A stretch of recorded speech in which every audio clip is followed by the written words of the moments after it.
What is going on, Decoding family? 2 weeks in a row now, here I am. Here you are. Welcome out to another episode of What's Your Question? This will be episode number 42. Wow, I can't believe we're already there, man. 40 freaking 2. But nonetheless, ladies and gentlemen, so glad you joined me tonight on this Saturn day. We're going to move into Sunday, like I always do. Have no idea how long I'm going to go with this one. Always improvising, never planning. Just the way I like to do it. But it's nice to be back again in my groove here in paradise in the Yucatan, just outside of Cancun, Mexico, here in Puerto Morelos. And wherever you're at in the world, you know, where are you at in the world? Nice to have you. Thanks for joining me. You could have been anywhere tonight, but you decided to come on here, so I greatly appreciate it. And if you're watching this recorded, thanks for showing up and supporting this channel. Last week, and I'm back in action now. Going to try to keep these things a little bit more consistent. But nonetheless, ladies and gentlemen, appreciate all of you being here. And again, I got the sunglasses on, not to try to look cool, but because this reminds you that we're living inside of a simulation. What does that mean? Living in a you're living in an animated movie, a moving picture. That's what a motion picture, that's why it's called a motion picture. You're living inside of a motion picture. And it's the theater of life called the game of life. And these sunglasses, if you start to pay attention to the movies on the world stage, you're going to see a hell of a lot of actors and actresses, they wear sunglasses. And that should remind you instantly, the bell goes off, that you're in a movie. You're in a movie, folks. And it's a lot of fun. It can be very disheartening and very challenging, et cetera, but it can be a lot of fun. Definitely can be a lot of fun. All right, so let me just get myself squared away here. Got a new background, got a new backdrop, an overlay inside my television screen. Got a little bit of new neon going on. I figured I'd roll out the purple, the violet, the gamma rays. Start with the gamma rays. They maybe move into a different color. Who knows? But nonetheless, ladies and gentlemen, let's take these glasses off. Don't need those anymore. Got my tools of the trade. I got my cards of illumination and my tarot deck. Still don't have my medicine cards just yet. I gotta get another set of those. Thanks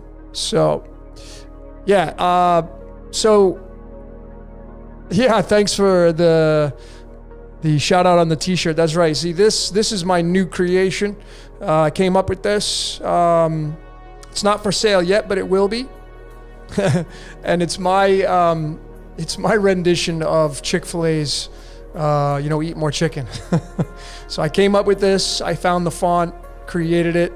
And it's, to promote plant-based eating. Remember, plant-based, meaning the brunt of my food is plants.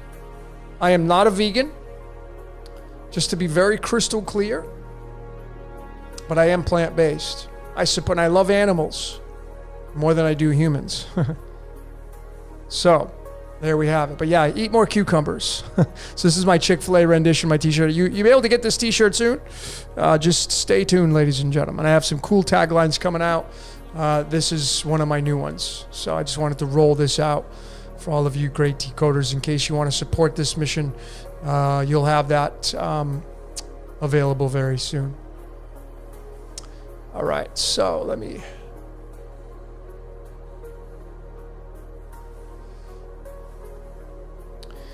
All right, ladies and gentlemen, so welcome out. Please keep your comments cordial. If I see any toxicity, guess what will happen? Bye-bye. No room for it.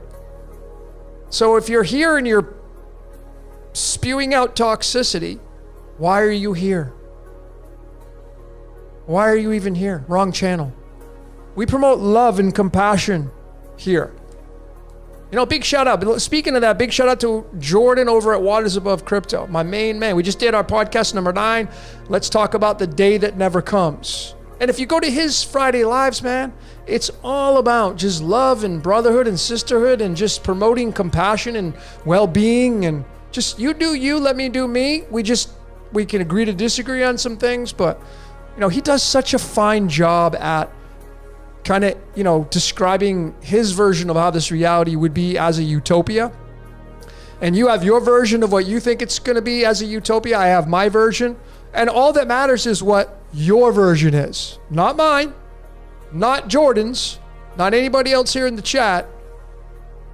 Your version. That's it. It all comes down to making the truth your own. And when you make the truth your own and you let somebody else and everybody else around you make the truth their own, guess what happens to division? See you later. It's gone. And then you get univision. That's exactly what happened. Why did I say univision? I'm being silly tonight. Unification. All right. Anyway.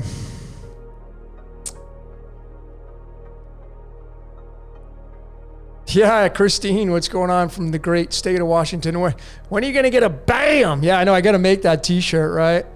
I don't know if that would sell really good, but I guess so. That'd be kind of cool.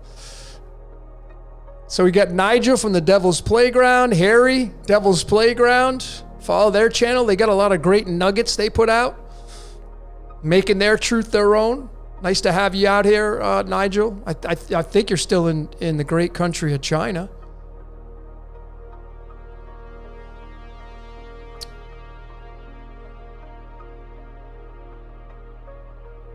Sabrina, what's going on? Sending you loads of positive energy. Hope you feel better. I feel great.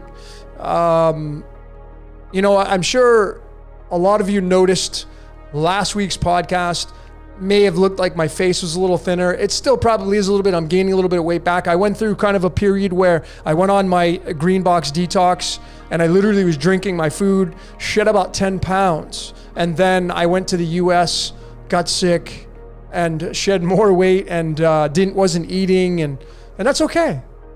And now I'm back and I'm refilling back up again.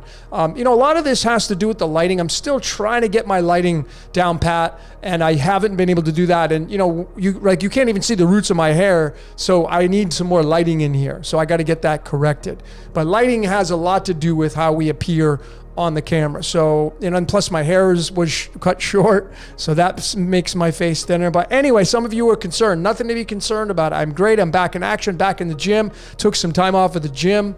I'm back, man. I went 4 times this week. Sleeping great, enjoying paradise. I hope you are too. Speaking of the green box detox, I have to get that situated because we will be having one of those this month. I don't know what day it will start. Probably in a couple weeks, maybe the 3rd week in October. I got to finalize that. But keep your eyes peeled for that on my Cosmic Sugar website, cosmicsugar.org, not .com, .organization, because we're all a family. I chose organization because I keep this whole cosmic family in mind. It's not just about me. It's .org. We're an organization. The decoding world, the synchronizing world. Big shout out to the Syncretism Society, Santos and Danny and all those over there. The great instructors they have. So big shout out to them and what they're putting out on the world stage. Big plans for that group. Big plans. So just keep supporting these channels. And just take a little bit from each and every one and make the truth your own. You don't have to go on each channel and try to debate and figure out like, oh, you got it wrong. And just take a little snippet of that, of what they say and what he says and what she says. And then you're doing it anyway. And then let everybody else do that. And just don't bother them. Because life is a solo journey, as is death. When you die, you can hold someone's hand, but when you close your eyes, you do it by yourself. When you come into this world through the womb as a baby and you enter the light, you come in alone. Unless, of course, you're born with a twin, but you still come in alone. It's not like you come in together at the same time. You come in one by one. There's exceptions, C-sections and all that stuff.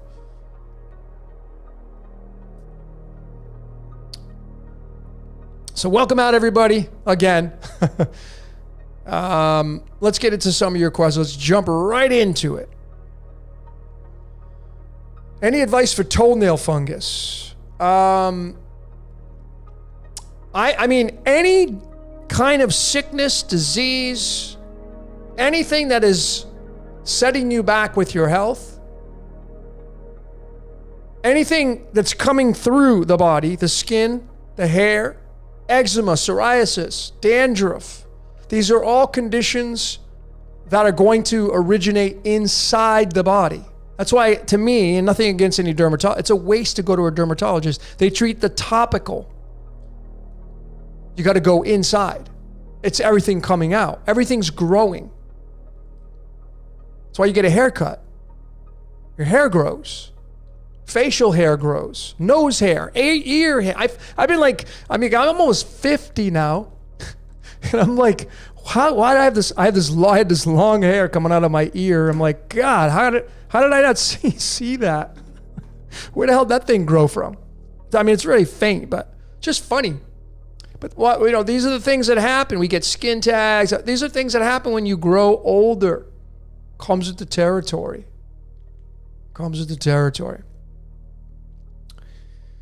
So if you have any kind of toe fungus, focus on your food intake, man. When's the last time you did a detox? Some of you have never done one. Detox, and I mean, drinking your food. Like maybe you should jump on the Green Box Detox, drinking your food for 3 weeks. I know, like, oh my God, that sounds so, how am I going to do that? Folks, we had like 40 people last time. Finish it. Why not you? I mean, they're no different than you. It's your environment, your circumstances, and then your willpower.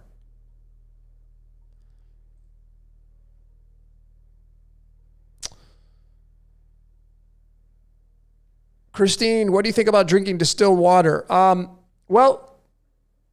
So if you watched my podcast with Greg, the Hydrogen Man, over at my Cosmic Sugar YouTube channel, I'm going to put that in the description, by the way. Not now, but I will. My Cosmic Sugar, and that's all related to health and wellness, primarily psychic stuff. But anyway, if you go listen to Greg, who is kind of an authoritative voice on cleansing the body. I mean, he healed his brother from stage 4 kidney failure, his dad, glaucoma. I mean, there's so many amazing things that this guy has been attributed to. And he recommends that all you drink is distilled water. And there's a machine he recommends getting. I think the machine's like $400 or $500, but it's the best machine on the market. It's a carbon distiller. It's from the US. Takes about 4 to 6 weeks to get one.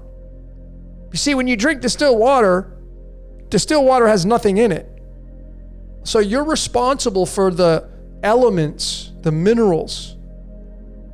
I mean, natural spring water that runs down the mountain, runs through the mountain, through the sediment and the rock, which contains magnesium. So all the natural things. And so when you're drinking that kind of water, you're getting the benefits of the minerals. Now, I have a buddy of mine in Los Angeles. His name's Johnny. He has a company called Zutra Water. If you're in Los Angeles, you should probably, it's called drinkzutra, ZUTRA.com. You should check him out. Contact him and let him know Logan sent you. Great friend of mine. Best water in Los Angeles. Delivers. He has the 5 gallons, 3 gallons, plastic, glass, the whole shebang. Bottles. Now, he alkalizes his water, but he does it through natural minerals he adds to the water. Not synthetic, natural. Just like if you drink a trace mineral in your water, if you do the trace mineral drops, those are from salt. I personally like Soleil, which is just pink Himalayan salt water. You get all your minerals there. So I think, if you follow Greg will tell you you should be drinking distilled water. But look, ladies and gentlemen, just do the best you can. Just do the best you can. And you got to do your own research, and you got to make the truth your own. I would definitely follow what your instincts are telling you. There are so many opinions out there. So many opinions out there. Frank S., does anybody believe in the Tenant? I saw the movie. That's with the guy who played Black Panther, right? Who passed away. I don't remember what it was all about. So maybe I'll have to check it out. Max, what's up, brother? Nice to have you in the house. Am I back to lifting weights? Yes, 4 times this week at the gym. So I'm back in action, man. I'm really, it's my safe place, man. I go to I've been going to the gym since I was, full time since I was 19, and I'm going to be hitting 50. So I have a lot of years in the gym rat. I've competed, and that's my safe place. And it makes me feel good. So, back in action. What's up, Ben? Nice to have you, brother. Doing a full video on pre-Atlantean planetary history, how to make and create the real clock for spiritual distillation. Sweet. Sounds pretty promising.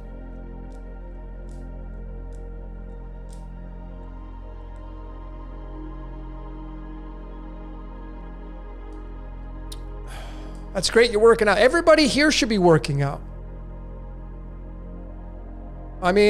It's preventative. You don't have to go work out to get ripped and have a 6-pack abs and, go compete but all of you should be working out, at least exercising. If you're not, man, I say you're selfish. That's my final answer. Why do I say that? Because if you don't work out and something happens and it was caused because you didn't work out or take care of yourself, then you know what's going to have to happen? People that you know that are close to you, they're going to have to stop what they're doing and they're going to have to come save you. All because you were too selfish or lazy to go work out. Right? Let's just kind of be real and raw here. So that's my suggestion. If you can work out, do it. Don't be lazy. Prevention. Health is wealth.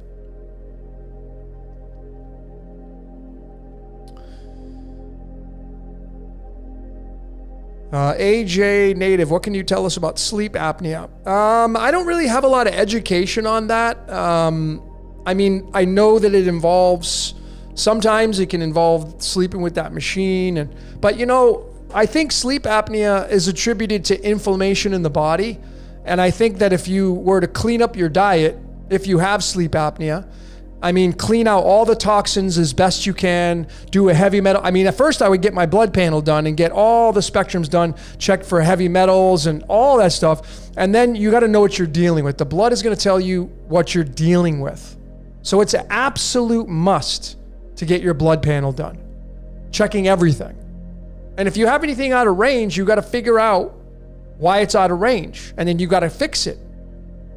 Sometimes it's nutritional deficiency. Sometimes your stomach's not digesting the food and you're getting not enough, you're not getting the minerals digested and the vitamins.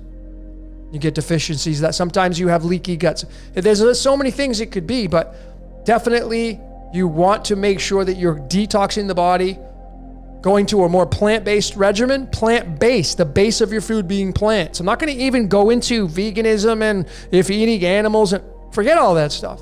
That's up to you. But the brunt of your food should be plants because plants are alive and they give you life. And they're the less invasive because they're a simple organism. If you take a cucumber and you compare that to a cow, well, the cucumber is simple. It's a simple organism versus the cow. A cow's just like a human being.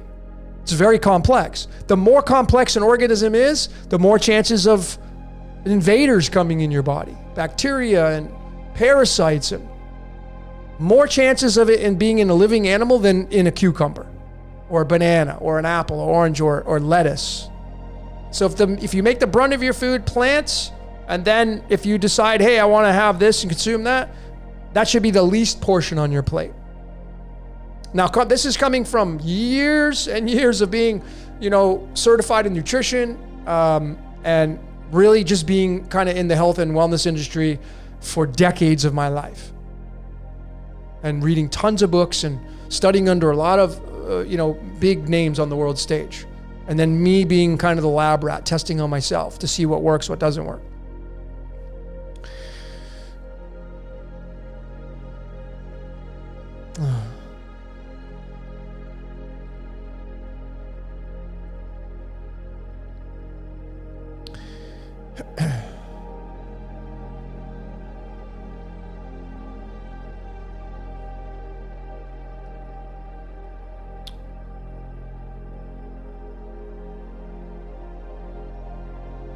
Sleep apnea equals dehydration. I think that's a good point, Sovereign Productions. I think that's a very, very good point.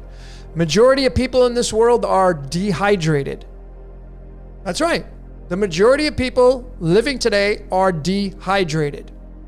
And when you're dehydrated, you turn into a desert, shit dries up, and then it doesn't work correctly because the body's made up of primarily water. So if you don't give it water, it's just like, not watering your grass. It's not going to grow. It'll grow, but it ain't going to grow properly. And then all of a sudden it starts to die, and that's where you get disease, infection. You're more prone to foreign invaders. The immune system goes down. So water is definitely the foundational piece of what it means to be a human being. Anytime it rains, and I can remember, I'm like, there's the Christ. Jesus means water, the body. Water, because water is what feeds this planet. You can go a long time without eating food, but water, nope, not going to happen. So water is more essential than food.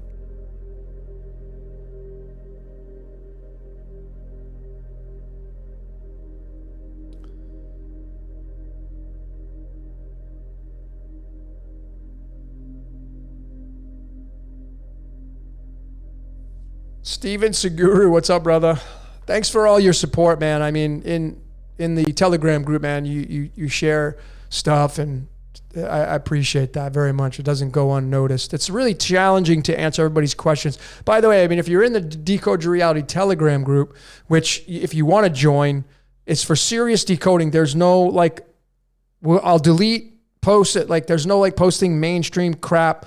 Stupid memes that just, clog up the feed. This is for serious decoding, this channel. And I keep it very authentic. So if you'd like to join, if you look in the description of these What's Your Questions, I think number 41, it's in there, how to join the Telegram group. And it will be in this one as well. It may just be there now. I'm looking at your comments. So, but anyway, Stephen, psychedelic plants. I don't have a ton of experience with this stuff, mushrooms and DMT.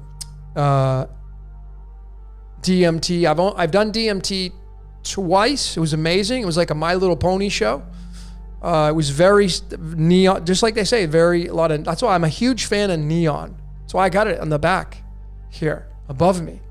I just love neon. It comes from the word neos. I mean, it's just so interesting with neon. Neon being the 10th element, 10th element's tied to Capricorn in the astrology, Capricorn Saturn.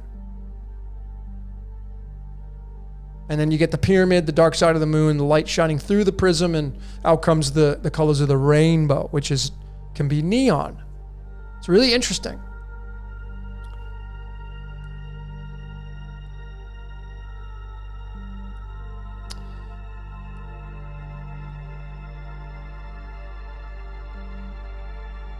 Sabrina, Steven, I've never tried any drugs. I have. I've tried a lot. I'm gonna keep it real because that's what I do here. Probably the best times I've ever had in my life was on drugs. And I'm okay with that. Now you say, well, which one? Probably MDMA. The most fun I can ever think about. Now, obviously, I'm not promoting that. I'm just making a statement based upon my authenticity, telling you all here. Why is that? Why is something that if again, imagine you're like, well, I know a lot of people that, or used to anyway, that they'll drop MDMA every weekend. Is that healthy? I don't know. But you see, MDMA is pretty much the stuff that's probably circulating around out there is synthetically made, so the body doesn't really recognize it. But anyways, even the cannabis, you got to be careful. Got to be careful with it because of all how it's grown. Most of the cannabis sold in the dispensaries are grown with artificial lights. That completely takes away the authenticity of cannabis. It's pumped with a bunch of, nutrients and chemicals, probably synthetic for price-saving measures. So that plays a role, and then whatever else they do. So if you know a grower and you know exactly how it's growing and all stuff, man, that's where the power is.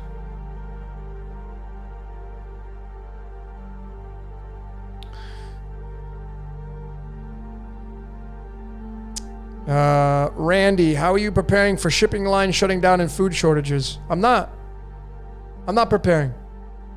I don't think you can be prepared. I mean, for me, as I have said so many times on my podcasts, don't go plant a garden because you're afraid of food shortages. That's the wrong energy to give to the fruits and vegetables you're going to plant and everybody else around you. Go plant vegetables because you want to plant vegetables, because you want to grow your own garden, because you want to help Mother Nature and you want to help people. And you may want to save some money in the process, become more of a minimalist. But I mean, I have no idea. Nobody knows what to expect. Nobody knows a damn thing. I don't care what kind of inside scoop you think you got. Nobody knows what's going to happen. We just don't. All I can say is I can go without food if I had to, without really being challenged for a month. I could do it without it really hindering my life. I'm prepared for that. Are you? So my preparation has been ongoing. And it hasn't been preparing because of what the big topics on the world stage are. It's just, we know why I've detoxed and why I've gone on liquid fasts? Because I want to help my temple, not because I'm afraid of what's around the corner. It's a big difference in the state of vibration that you're going to be in. And then, Randy, it will depend on where you're at in the world. I don't think everybody's going to be impacted the same way if there's going to be these things coming down the pike.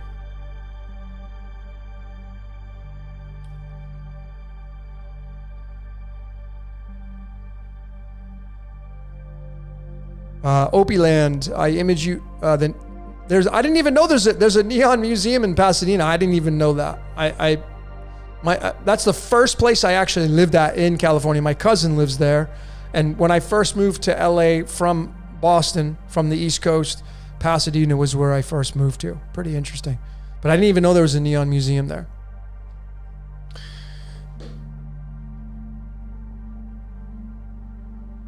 Ryan McFarland, what's better, MDMA or MAGA? I don't even know what MAGA is, so I couldn't answer that question. I'm not sure.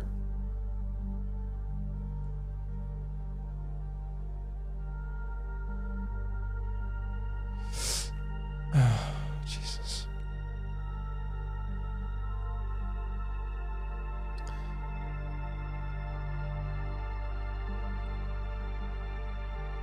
Opie Land, you may have just joined. Yes, I'm going to be having a Green Box Detox. This will be group number 2 this month. I just haven't decided on a day that will be the start date. So if you're interested in that and you have not yet, and it's not a register, but you must email me your interest in the Green Box Detox. And it's very simple. Just send me an email.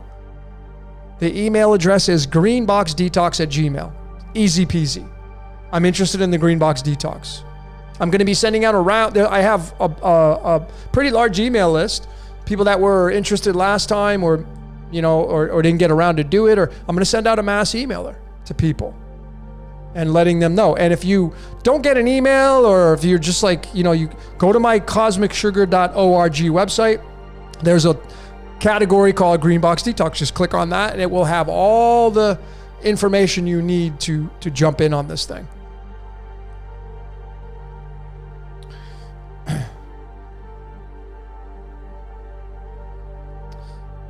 51 Project, thanks for your support. Yeah, a lot of my older decodes need to get redone. Like I need to do Aleister Crowley and Apollo and Lucifer. I need to re-up on these because this is when I started back in 2017, 2018. So, and they're outdated.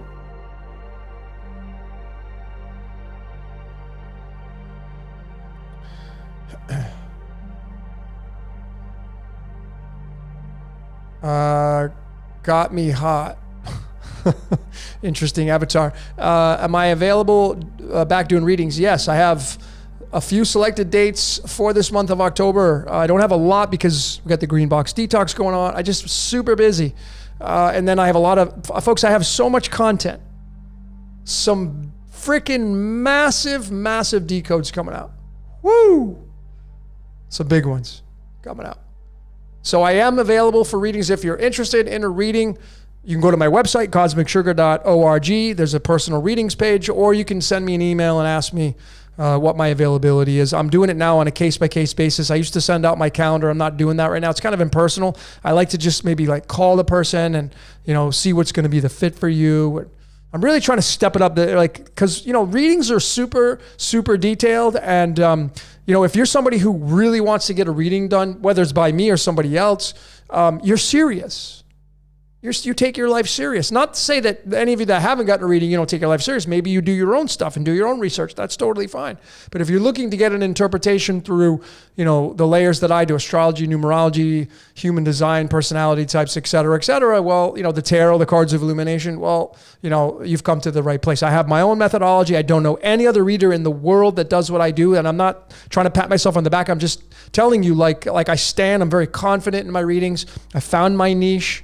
I'm not going to be doing them that much longer because I'm coming out with a course because I want to break free. It takes 3 to 4 hours sometimes to do a reading, and I want to break free to do some more things in the world and kind of go where I'm called. So.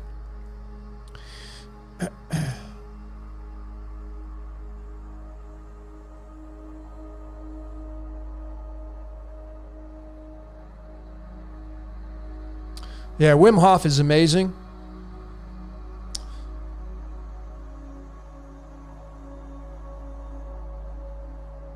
Jay Bo, why did I move to Mexico? Well, the opportunity presented itself. I had a friend, my friend Sharon Jeffers, who's, a really good friend of mine who really got me started on the cards. She's got books out, Cards of Destiny, et cetera, et cetera. She's got a residency in Mexico, in central Mexico. And she told me one day when I was in LA, she's like, you should come to Mexico. You'd love it. And there was a studio there for me. And she's like, just come. I got a sweet deal, man. And I loved it. I went to San Miguel de Allende, which is like 3 hours north of Mexico City. And then I just, Santos was here on this side. I came here to visit Santos and company. And I was like, man, I miss the beach, the water. And this town I'm in, man, it's just like 3-4 blocks. It's just, if you're on the water side. And I just love it here, man. It's so quiet. And I like quietness. I'm a hermit. So I like my quiet. This town shuts down at 10 o'clock at night, unless, the weekends, of course, it's a little busier. But that's why I moved here to Mexico. And I also didn't want to, and as a side note, I didn't want to be in the U.S. during all the craziness. So I got to, get away from that. And I'm glad I did. I'm just not into the craziness anymore.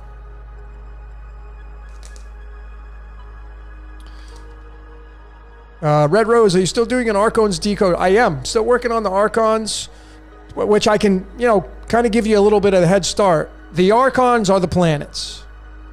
What we call the planets. That's where I'm at right now.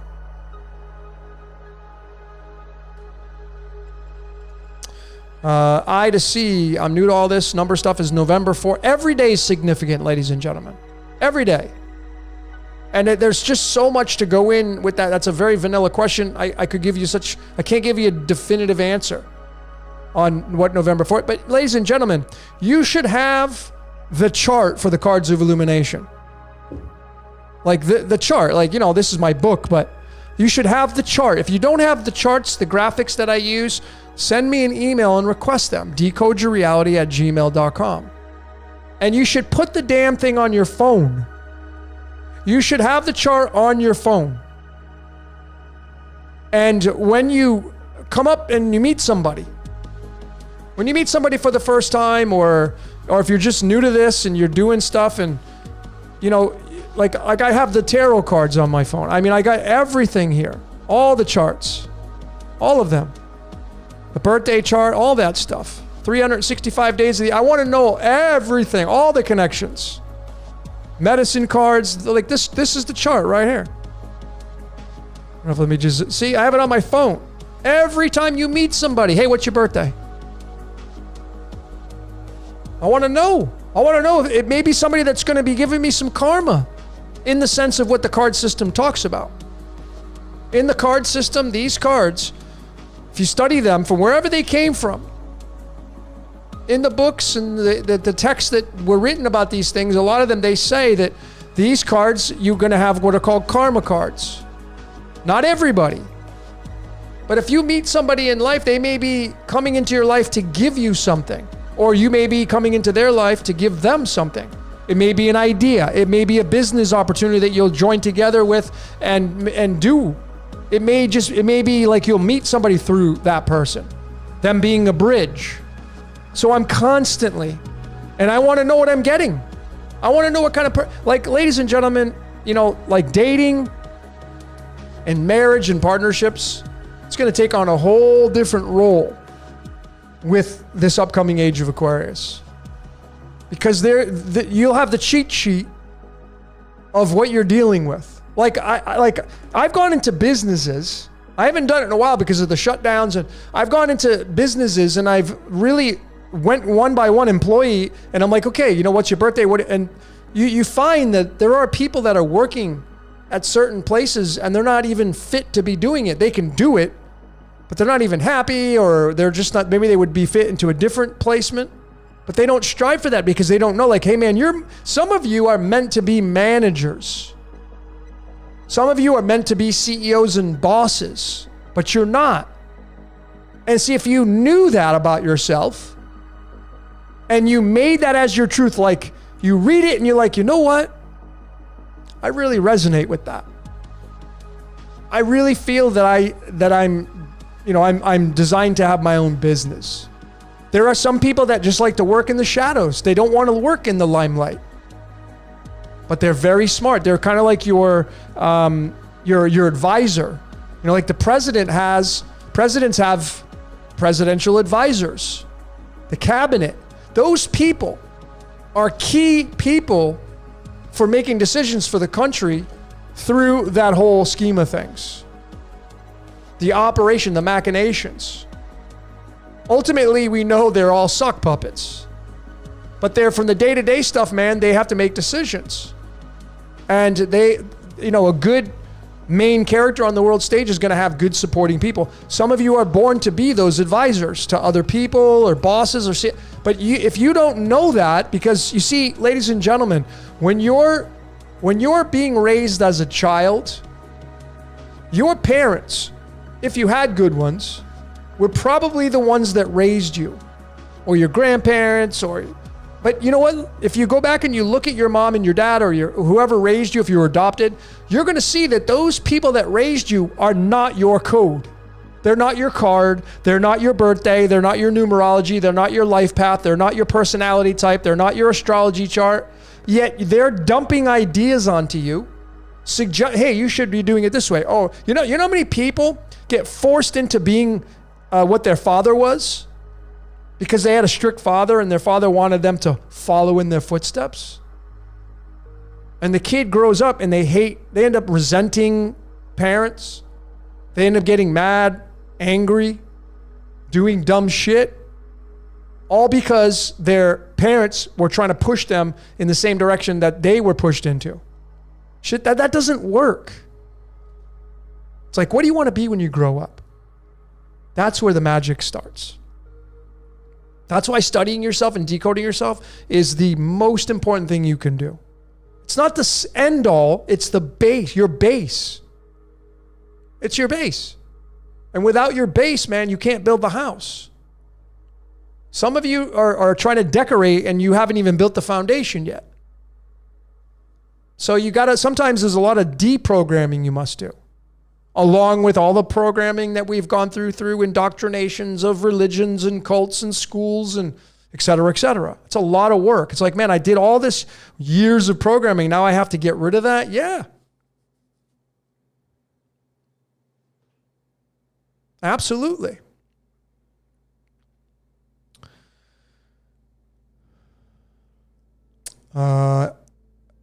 Let's go back to your questions. Igor, where does people hearing voices come from? I don't know. I've never heard voices. I mean, the little voice in my head talks all the time. That's the same thing as far as I'm concerned, but who knows? I don't know. I guess you'd have to experience that. You'd have to experience that.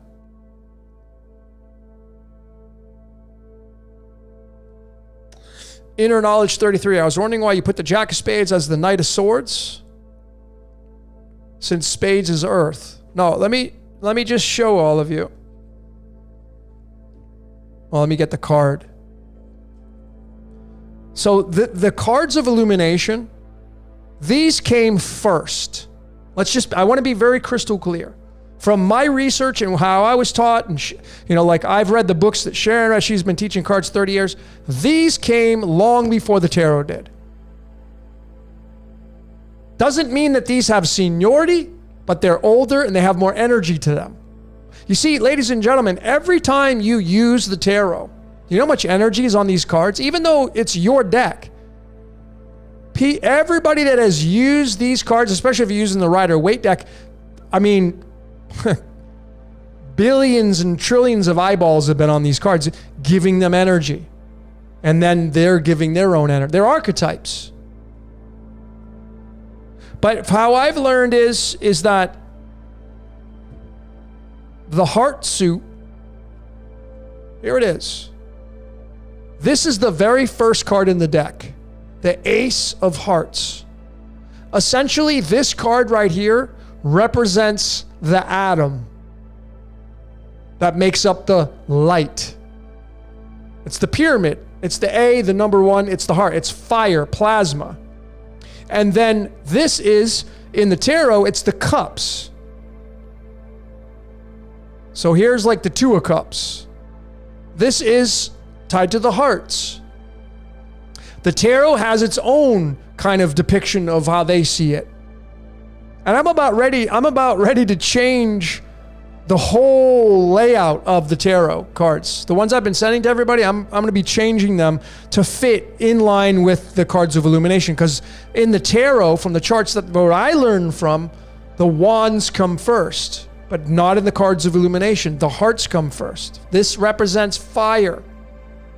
So the Jack of Spades is the Knight of Swords. The swords are spades. That's why. But you can fit them in. It doesn't, all of the cards fit in all the same suits, etc. So all the fours, even though like the Four of Pentacles in the tarot deck is the 67th card in the deck, you can still move it to where the Four of Wands is, which is card 26. It can be in that position as well, because all the fours will be on that same parallel. So they're interchangeable. And it can't be any other way.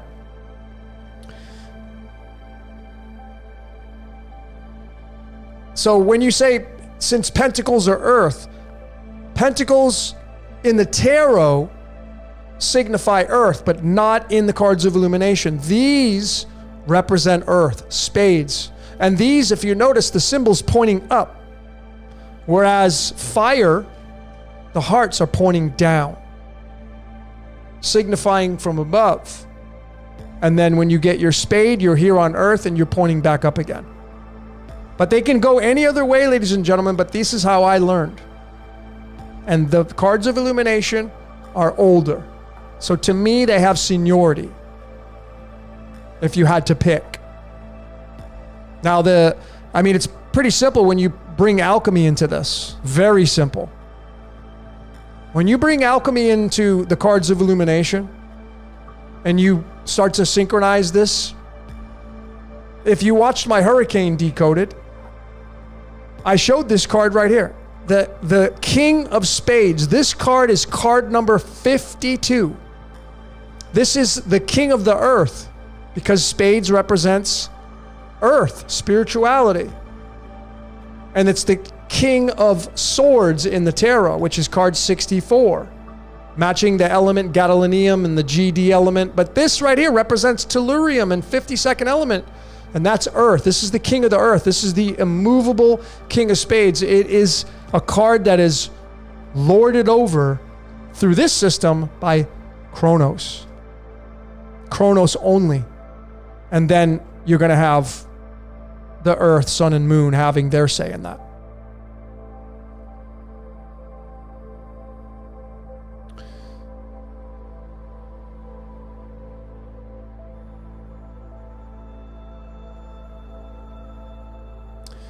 Stephen, the Great Pyramid of Giza laying at the coordinates mirroring the speed of light. Yeah, I mean, look, when you do the coordinates of, I've broken down the Great Pyramid a few times. I probably got to redo it again after, big shout out to Archaics and Jason from Jason Bashir's. We're going to be doing another podcast. I'm going to try to get me, him, and Jordan at the same time. That'd be really cool. So we'll see. And that maybe even Santos at the same time. That'd be pretty badass. But the Great Pyramid of Giza, 29 degrees north, 31 degrees east. And what's so fascinating about the 29 is that it's tied to the devil. The number 29 is, because if you watched my exit decoded, I showed how to exit the matrix is tied to the devil card and that 29. Even though the devil card's 15, it's tied to copper. Copper being the 29th element. It's really interesting. If you go study the copper element on the periodic table, there's two pyramids intersecting with one another. It's pretty interesting. And that's when you add 29 and 11 to the latitude, longitude, it gives you 60. 60s feed the wolf. Neodymium, the one, Neo. And 61 tied to Prometheus. It's gonna bridge over. 60 and 61 are the latitude, longitude numbers for the Great Pyramid of Giza. 60 and 61, you add that up, you get 121. 121 is antimony, the all-seeing eye of Horus in your brain. Tied to Egypt, of course. It's all there. You just gotta synchronize it all. All of this stuff can be synchronized. It's so beautiful. Really, really is.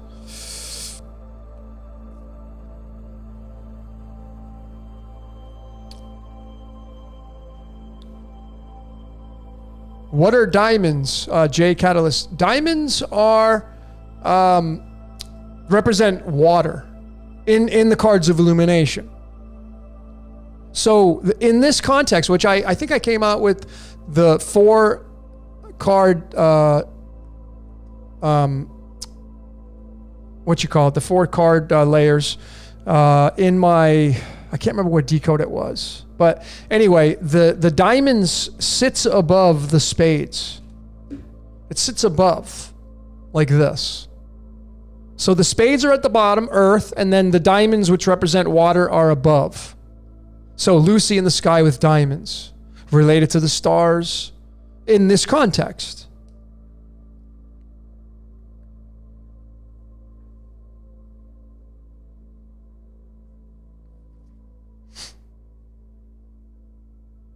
Trapped in a box. None of your decodes are truth. Okay, so here's my question for you, trapped in a box. Why are you here? What brings you here tonight? You came here see, everybody that's here, you chose to be here. And either you're just going to be some kind of ass and just, spew a bunch of nonsense out just to be a disruptor and be a toxic little villain, or you came here and you watch my decodes because you're trying to figure it out. Right? And like I said, I don't want my decodes to be absolute for you. That's why in the majority of my videos in the very beginning, I put a disclaimer. You got to make the truth your own. You got to use logic and discernment. I'm suggesting there are possibilities for you to consider. I don't know. I mean, why people don't get this, it's beyond me. But trapped in a box, try to be a little more positive. I mean, your avatar says it all.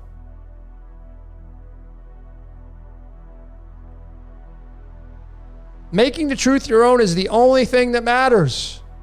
Don't believe what I say. Go do your own research. Yes, when I go on my tangents and rants on my decodes and I state things, and they may sound like, oh, I'm trying to throw it down your throat or I'm trying to be absolute. I say in the beginning before I start my videos, these are my truths. That's why I say, what do you see? And just, the hurricane was amazing. I had some people, wow, to drop some bombs. I missed some shit and now I'm grateful. And I'm going to really try to remember to recognize these people because they had dropped some really pieces of the cherry, man, and it was awesome. So big shout out to all of you that supported Hurricane Decoded and left a comment. It was awesome.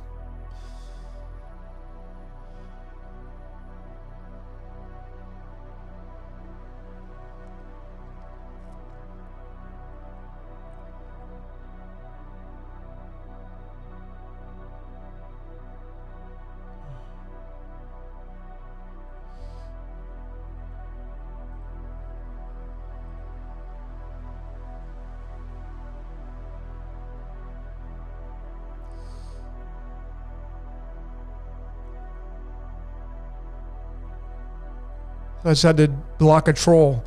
Toxic. I just, again, it's like people, you block them 3 times now. I've had to block this person and they come back. They want more. They want to just be this disrupt. What for? You get blocked, you get muted, and then you come back again and you start shit. And what are you doing? That's dirty laundry, not interested. That's like cancerous. You're a cancerous person. Don't need it here. It's amazing, man. I don't know why people, it's just amazing. Like, okay, I get you want to speak your truth, and then you're just being very toxic, and then you get deleted, and then you come back again. You have to wait when your timeout ends, and you come back again, and you're toxic again. It's just like, man, that's your agenda. It's like you're a little, like, invader.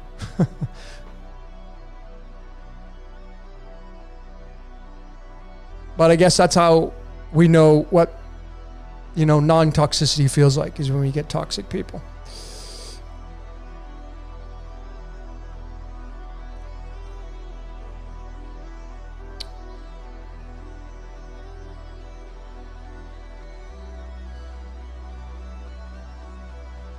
Crypto, have I heard of Gary, the number guy numerologist? I have not. I might have, but I don't remember. I've read quite a few books on numerology. One of my go-tos was Chiro's Book of Numbers, but he's more a little bit out there. And then the Numerology and the Divine Triangle. That was a pretty good book. I don't agree with everything they say in there, of course, but it's a solid book to read. Numerology and the Divine Triangle.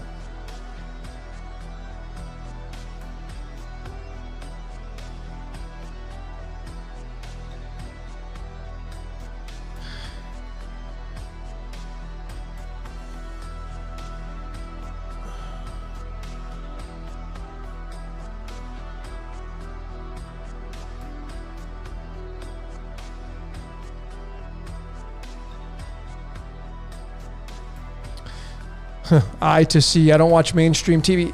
That's an interesting point, and I'm gonna bring this up because you brought it up. But I just find it really interesting that a lot of people, they'll be like, I don't even own a TV, or I don't watch TV, but they're on social media, and there's stuff that's on the TV on there, or you're on YouTube watching videos and there's commercials there. And so it's just really hard to avoid. But I get it, mainstream stuff. And to me, it's like, I went back and visited my parents who, they do. I mean, they're, retired and I was just like trying to sit down and watch, like my dad loves sports, and trying to sit down and watch a football game on the mainstream television is a chore because it's like, every 10 minutes, there's a damn commercial. And I just like, it's kind of like annoying. It's like that mosquito buzzing around your head at night when you're trying to sleep. That's what a commercial is to me. And it's just all programming, of course. It's all influencing you. People trying to sell their product. Buy this. Hire me to do that.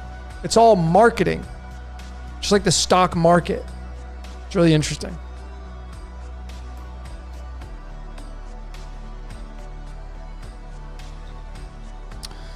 Can I decode 2027?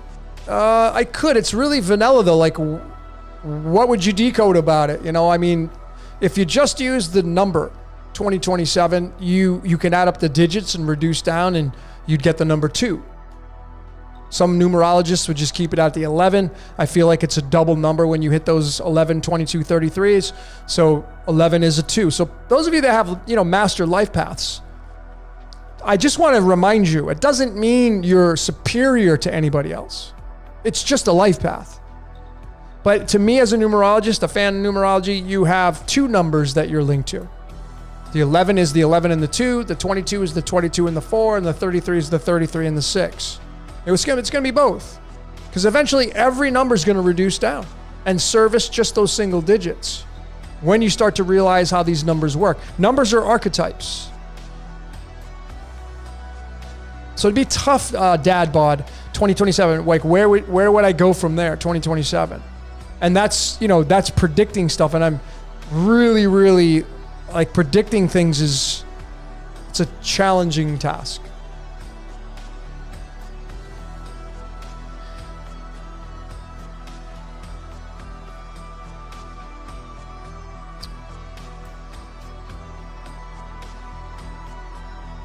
Steven, what do you think about Avengers Endgame runtime being 181 minutes? And yeah, 181 is the 42nd prime number. It's tied to a lot of other stuff. If you know what the 181 is as well, it's the 18 with the one after it. Big time numbers. When you look at these digits, these triple digits, 242, 181, 374, we look at them as 374 or 181, but could it be that these numbers are just all by themselves? They're all just individual numbers. This is a way to postulate yourself to look at these numbers through numerology. The 181, even though it's tied to 42, yes.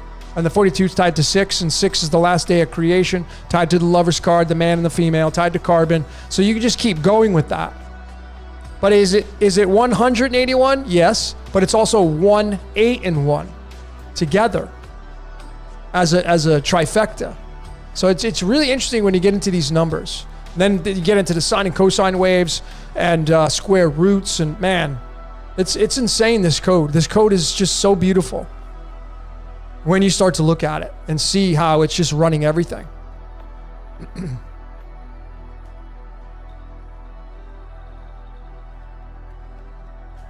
I mean, I don't know if you, you want to talk about being used. For myself, let me just show all of you this. Again, like doing what I'm doing.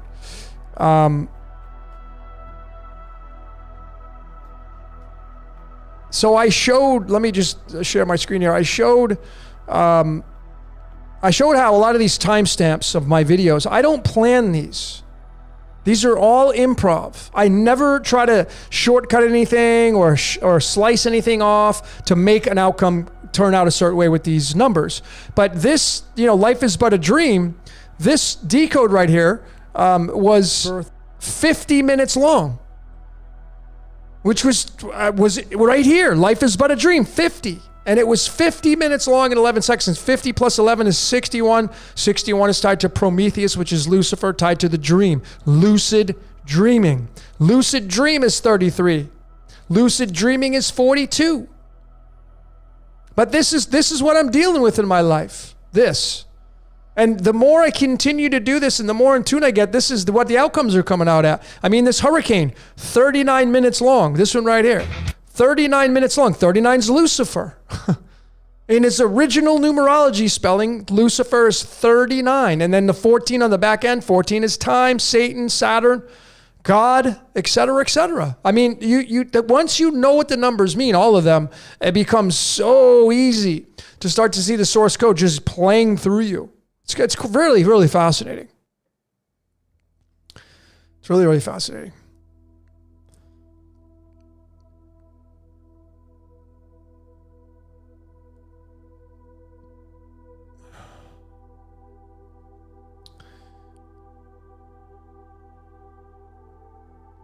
Trapped in a box. Can I win the lottery if I get a reading? Well, I'm not going to say that you can win the lottery at all. I mean, if you win the lottery, you win the lottery. It's not going to be based upon me giving you any tidbits on the lottery. I don't do that kind of stuff. And let me see. Your other comment was the code is not running everything. Okay. So here would be my question to you. At what point? Okay. So first and foremost, let's establish a foundation. Looking over all my videos, and since you're here, being part of this decoding family right now, I'm assuming you have watched quite a bit of my videos. And throughout the videos that I show, it's kind of rather undeniable at this point that there is a source code. There is an organic code that runs this reality. Now, if you don't believe that, then this is going to be a moot point. But if you agree to that, and I wouldn't even know how you wouldn't watching my videos, then the question I would have to you, at what point do you make the determination that it's no longer the organic code? At what point do you determine in life that the organic code ceases to function and now it's inorganic? When do you make that determination? I would love for you to give me an answer, Trapped in a Box. Please provide me an answer. At what point do you make that determination that it's no longer organic? No one's been able to answer the question.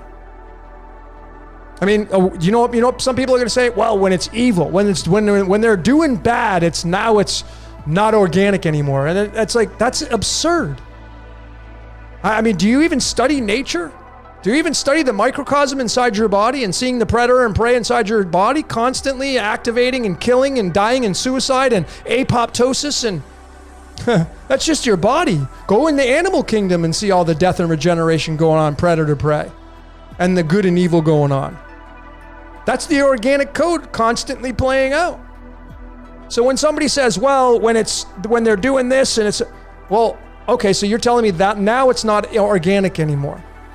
How are you to support that? I mean, that's going to be your opinion and that's all that matters. But you see, I don't know what you'd show up with if we went to court and we had to prove our case. I think you'd come empty-handed. But anyway, I'll leave it at that. But again, try to keep it positive, Trapped in a Box, because you're very negative. So just try to keep it positive. Because like your question, can I make money in Vegas knowing this stuff? If you want to go make money in Vegas, and I mean, there was a lady, speaking of, that's a pretty good question, actually. There's a lady who, I can't remember her name. She was called, if you go look her up, she was called the, what the heck? She was the winner. She was a student under this guy who was all about positive thinking and all that stuff. She was a student of his. And I've read some of his stuff, interesting stuff. But she was like this, she would win these contests, the contest queen, I think she was called. And I don't know if it's true, but there's been, she would write in, back in the day when she was doing it as a mom, she'd write in and she would enter these contests and she won a lot of them. And she attributed it to it from the stories through some methodology she was using. But you should just check that out. It's really interesting.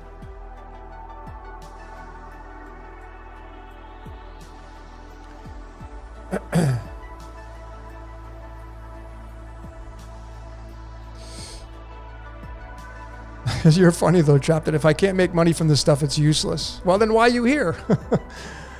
It's not useless because you're here. I'm just going to leave it at that. I'm not going to pay attention anymore because your comments are very negative. So you're probably on the wrong channel. All right.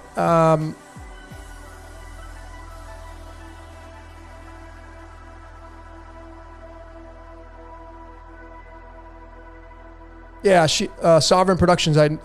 This lady, she'd win a lot of the not every one of them if you study her, but she won quite a bit. And she was studying under the guy from Texas. I can't remember his name. Anyway, he's one of those positive speakers, positive stuff. Vincent Norman Pearl and Jim Rohn and Bob. I'm a huge Bob Proctor fan, so I love all that stuff.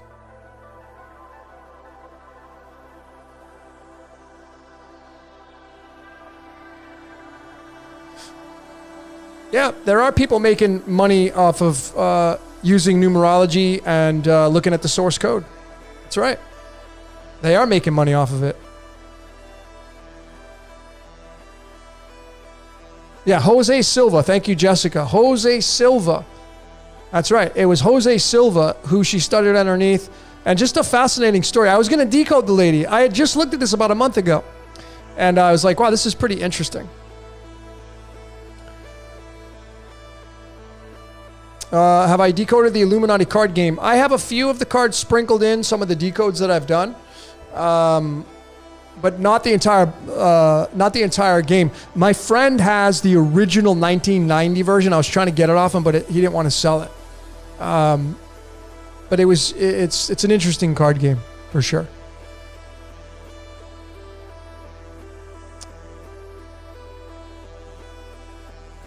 Yeah, it is the Silva method though.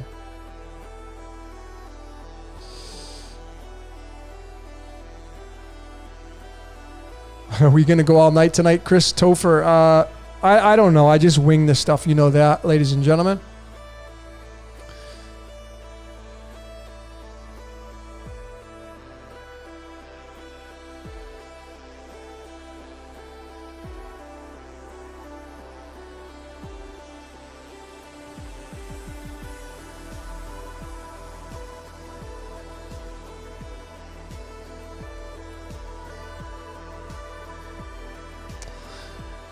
Dad bod newbie to your work. Have you decided who the hell is really running the planet? No, because there's so many options. There's so many options. You know, when you decode from the Bible, it's the Yod He Vah He, which seemingly is Saturn, which is where the Christ is going to come from, and Lucifer, the light bringer. You're going to get, and if you study the Hinduism, you're going to get Shiva. You're going to get Brahma. You're going to get Vishnu. Brahma is 15 in numerology, tied to the devil card, the creator god. You can get into, you know, the Mayan stuff. You can get into Mazda. You can get into Enki and Enlil. Folks, Enki and Enlil is 30, by the way, in numerology. Enki and Enlil are 30. And the word demiurge equals 30. Enki and Enlil to me are the personalities. That's why demi means two. You can't.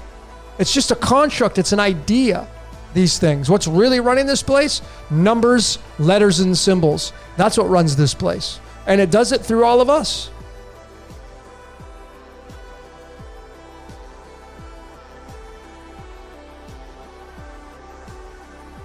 David Armstrong, I can't decode myself because I don't know when I was born because I was adopted. That's okay.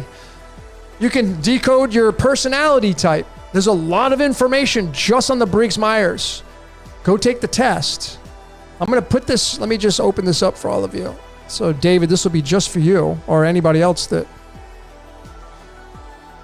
I'm going to pin this to the top of this chat. Here we go.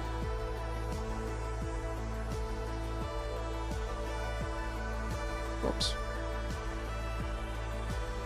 All right, so if you're interested in taking the personality type test, I've pinned it at the top of the chat. If you don't have your birthday time, you can still look at your astrology chart. If you don't have your year, you can still do your personality type. You can go read about the Enneagram and figure out, you know, take the test for the Enneagram, because the Enneagram doesn't rely on any birthdays. It relies on what type you are, what, you know, if you have a wing, 1 through 9. That is a very amazing system. So it's not like you're just dead in the water. You're going to be able to figure out some of the things of why you were here.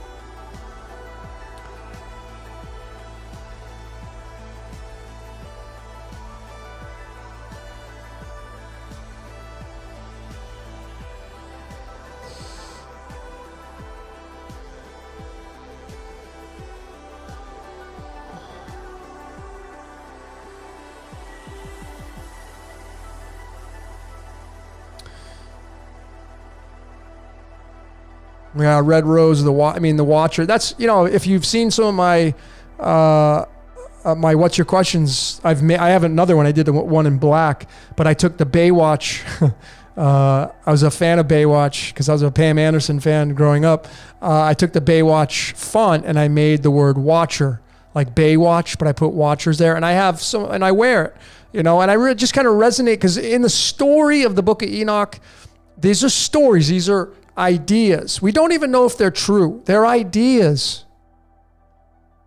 When it comes down to it, folks, no one knows.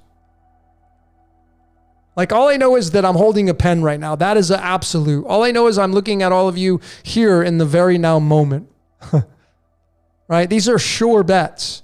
But anything history-wise, it's an opinion. Going back 100, 200 years, no one's alive. I mean, no one's really alive from those periods of time. So we just don't know. But the Watchers are very interesting. That's why I made the t-shirt. I thought it was kind of cool. It's kind of, because there's two Watchers. There's the angels and the demons. And they're here in this story now to watch over mankind. You know, when you start to study the Watcher, that whole context with the ancient text, from where that came from, I mean, think about it.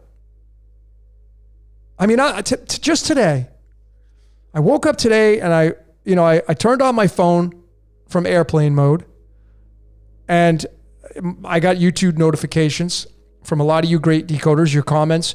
And then I was suggested to go watch this video from this YouTube channel called Business Insider. And I ended up watching like 3 episodes. They were just like 10 minutes long. One of them was on silkworms. I didn't even know this stuff. I mean, I know what a silkworm is, but I didn't know what goes into the silkworms, and how I think it's Indonesia or in Asia somewhere. That's some of the people, they make a living. They have to grow leaves, and then they chop the leaves down and they bring them into their house, and they have these big round dishes, and there's tons of silkworms in there, and they just dump the leaves on top, and the silkworms just go have a feeding frenzy. They consume so much of the plant. The plants that they dump on top. It has to be really specific conditions. And then they place them in these other environments, and then they start weaving these webs, and the silk comes out. Who the hell taught them that? Who originally found out that you got to feed these silkworms these plants? Then, when you're done with that, then you got to put them in these certain places, and then they spin their silk, and then they take the silk, and then you can dye it with, pomegranate or whatever. Now, they say this has been going on for a very, very long time. But the point is, who first came up with the idea to feed silkworms to make silk and find tapestry out of that? And the crazy thing about this, ladies and gentlemen, my mind going $1 million an hour, they're using the silkworms. Now, what was the silkworm? First and foremost, what created the silkworm? Well, you would say God. Okay. But why was it created? Well, these people are literally putting these silkworms in these bins, like a prison. Okay, if we just really want to cut out, forget about it just being a silkworm. Just look at it as they put it in this big round dish. Huge. They're like this, they're huge. And there's thousands of them. And their job is to eat the plants when they dump them on top, so they can make the silk. That's what their life is used for. The silkworms' lives are being used to make silk. That's what my mind was going towards. And that is the reality of it. And why are the silkworms getting used to make the silk? So people can dress in fine linen. So they can la-di-da around and say, look at what I'm wearing. I got this silky handkerchief. And you wouldn't have gotten that. And these people are the wages that, and there was that one, and then there was the salt mines in India, I think it is, where they're making nothing. People working in sulfur volcanoes making $12 a day, doing this gnarly stuff. It made me very grateful for where I'm at. Seeing the contrast. But nonetheless, seeing what other people have to do on the daily to earn their way through life. And it's just everything gets used on this planet. And when Darwin did say, if he did, survival of the fittest, man, you ain't kidding. So if you just look at the silkworm, is that animal cruelty? Sticking them in a round vat and feeding them leaves so they can make silk from it and then they die? Is that cruelty? Well, I bet there would be a lot of vegans out there that would say that's absolute cruelty, but they don't even know about it. I didn't even know about it. But that's immediately where my mind went. What the hell was a silkworm even created for? Why was a mosquito created? What was the purpose of it? I mean, the female starts to stick its antenna inside of you. Annoying. If you saw, Santos really was so funny. If you saw that on Syncretism Society, I had said, what the hell is the purpose of a mosquito? And Santos had this funny ass response, and it was just, oh my God, it made my day. Because he can't stand mosquitoes. But anyway, I mean, what's the purpose? And it's, folks, if you really look at how human beings, how we use things, how we use animals and insects, and we either eat them or we use them to do this or that, man, if you really take a look, it's changes your whole perspective. Really, really does.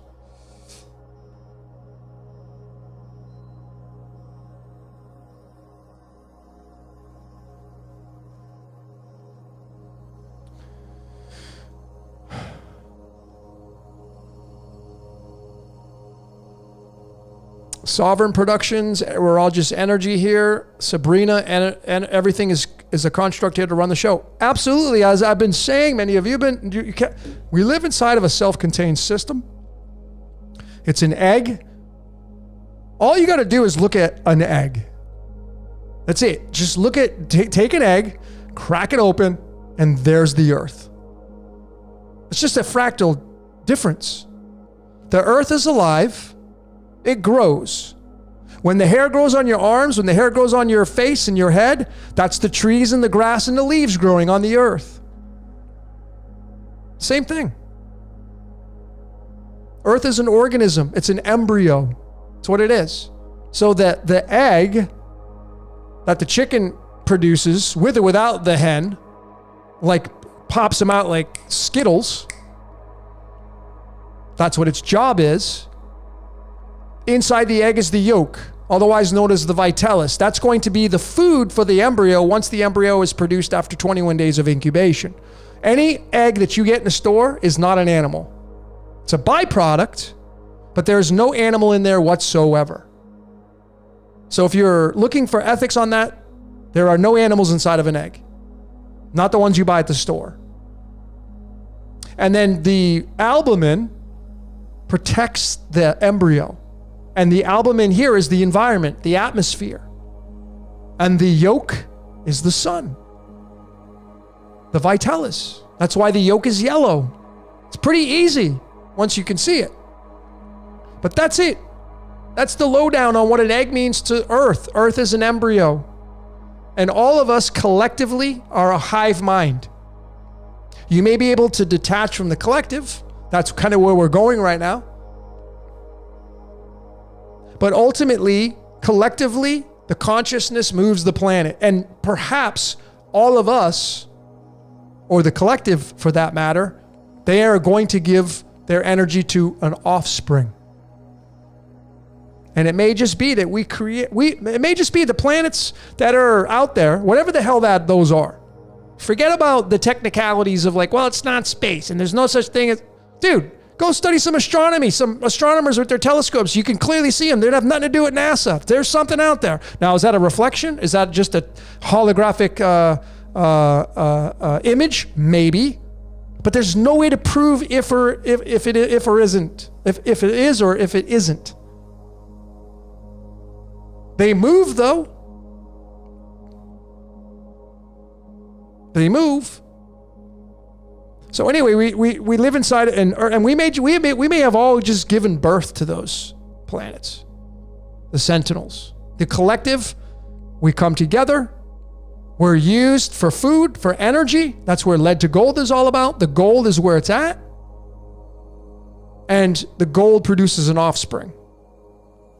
I know it's very science fiction-y what I'm saying, and it's a possibility. I'm not saying this is absolute. This is an idea, but it's something that is, it's got some merit to it. I think so. But anyway.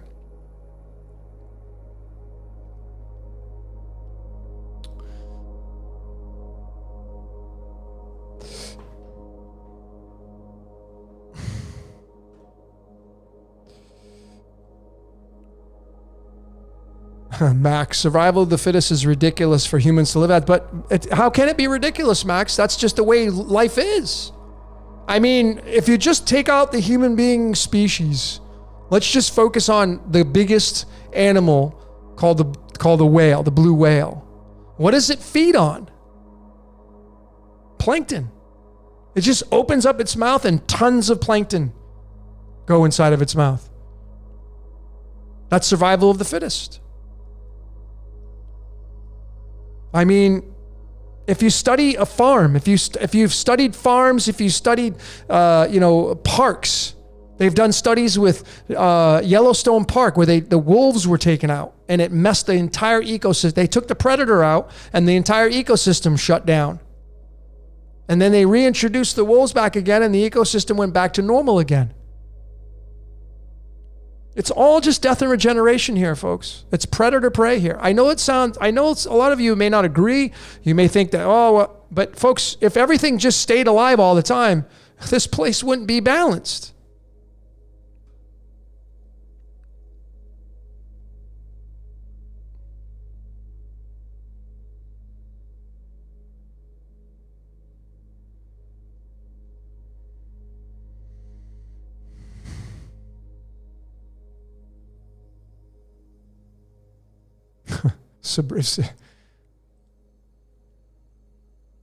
Sabrina, if given, I don't know if you're saying this to me, if given a choice, nobody will come back on this planet. That's the thing, ladies and gentlemen.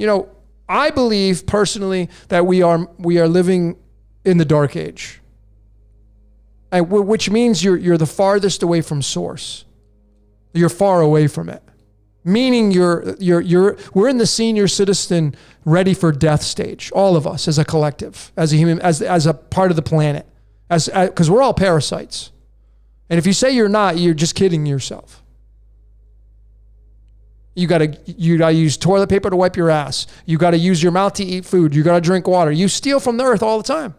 What do you think paper towels? And next time you use your paper towels, man, give thanks to the trees, because that's where they came from. Someone just didn't 3D print a roll of paper towels. So we're all parasites using the earth as our host. And if the moment you can really step into that, your life will change.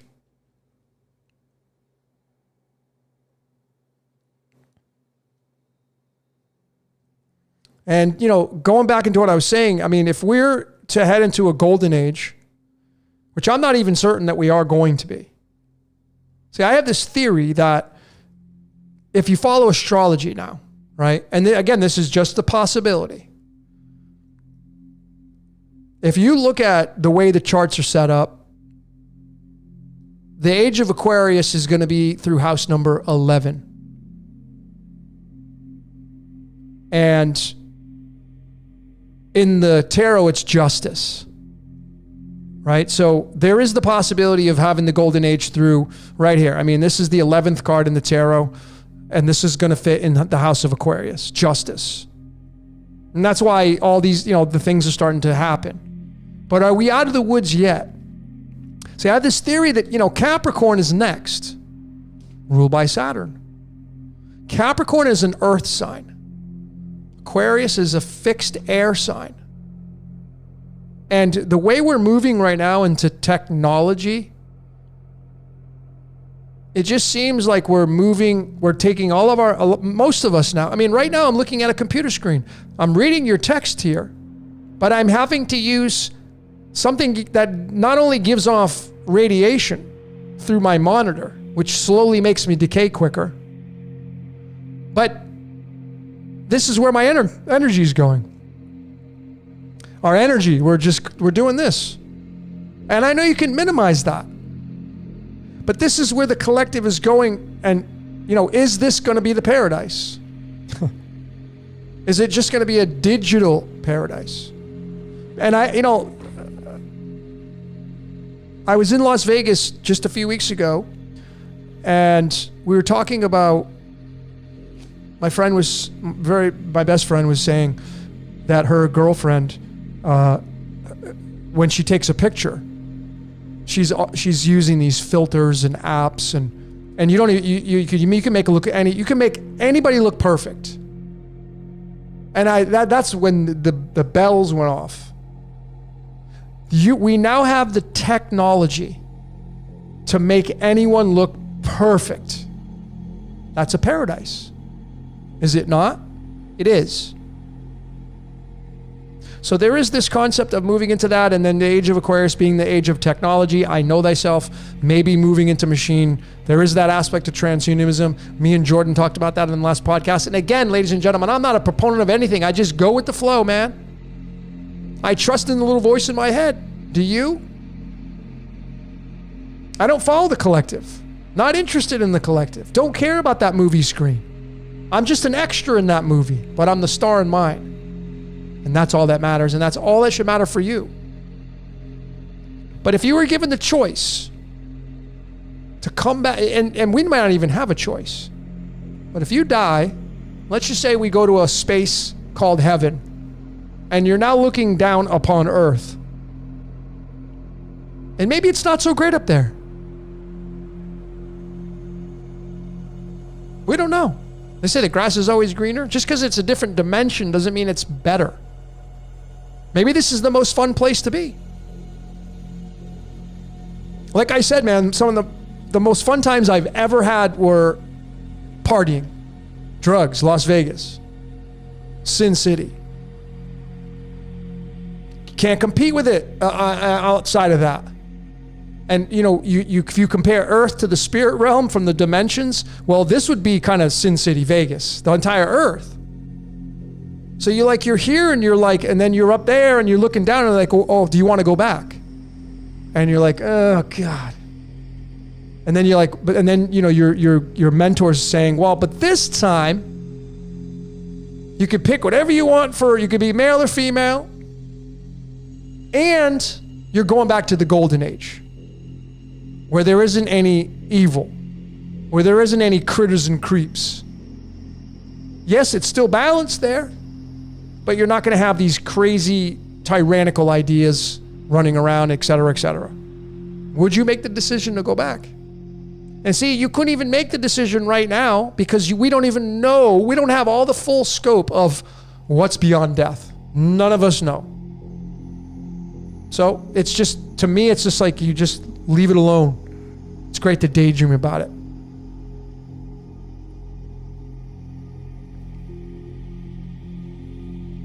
Anyways, let's get back to your questions.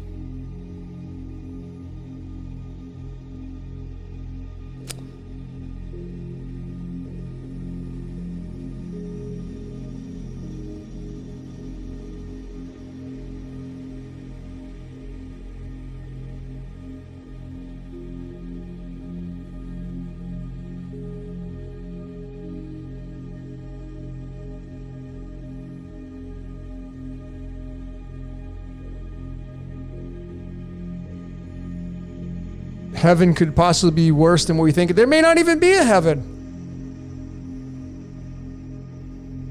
I don't have my medicine card. Actually, let me show all of you. And again, these are ideas, right? Using the constructs, the only constructs that I have to tie into words through numerology, and then the cards. But I have it digitally. Let me show all of you here. This card right here, this one right here, number 43, is called the Spider card. Let me see if I can get it without the freaking glare. 43 is the Spider card. Now, the words heaven and hell equal 43. The Spider, if you go read about it, is about illusions and being caught in the web. Spider card 43. Now, these people were Native Americans that drafted these cards up. And if you start to synchronize these cards, you'd be like, how is that even possible? Because these freaking people were being used to make the damn cards. That's why. That is why. They created the cards, yes. They may have become aware, like the 15th card is the wolf card tied to the devil. Yeah, they may have looked at the tarot and said, well, if the devil card's 15, I'm going to make it the predator wolf. Yeah, okay, I can see some crossovers there. But when you start to study, like when you go down to the 49th card in the deck, this is how comical our reality is. The 49th card's the salmon card, the fish. And the words down in a hole. Matter of fact, let me show you. I have a presentation I'm working on. Let me show all of you. There it is. Right here. Right at the top. And God said, let there be light. Light in Hebrew. This is where the original piece came from. Its original idea comes from the Old Testament, Judaism, and there's the original spelling of light, otherwise known as heaven. 27. Heaven is 27 in numerology and Chaldean. When we say 27, it's 49. And down in a hole is 49. And the 49th card in the medicine deck. What goes down in the hole? Well, the fish goes down in the damn hole. And what are we? We're all fish. That's why Jesus was a fisher of men. And you have two fishing boats on your face. You know where they are? Your eyes. The Vesica Piscis is there, but you have an eye and an eye, and there's a fishing boat fits right in there, a canoe, a boat. It's right there in your eye. It looks like an almond. There's a fishing boat there. Because these two things right here are tied to the iris, and iris, when you turn that into alchemy, it's iridium, the 77th element. And it's from the iris, God of the rainbow. What do we see things in? The colors of the rainbow. 77. It's not just a 7, it's a compound 77. Which is, if you reduce it down, goes down to the number 5. And what is 5? 5 fingers, 5 toes. 5 is man, the pentagram, which is where the Pentagon came from. It's just so easy to see this stuff, folks. You just got to have all the tools of what we're showing here.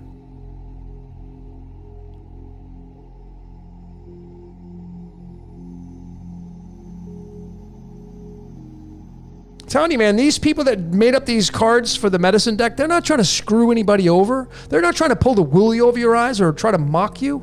That's absurd.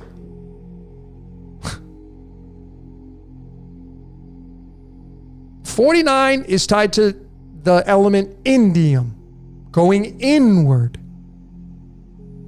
These two things right here is what you experience this reality through. And I showed through my illumination decode. Go watch my illumination decoded. I don't even need to say anything. If you have any doubts, go check out my illumination. If you haven't seen illumination with an A, please check it out. The iris and pupil, 33. Iris and pupil in numerology, 33. See, the earth is your eye. Astrology wheel is your eye. It's your iris. The 12 apostles, it's your iris. It's what it is.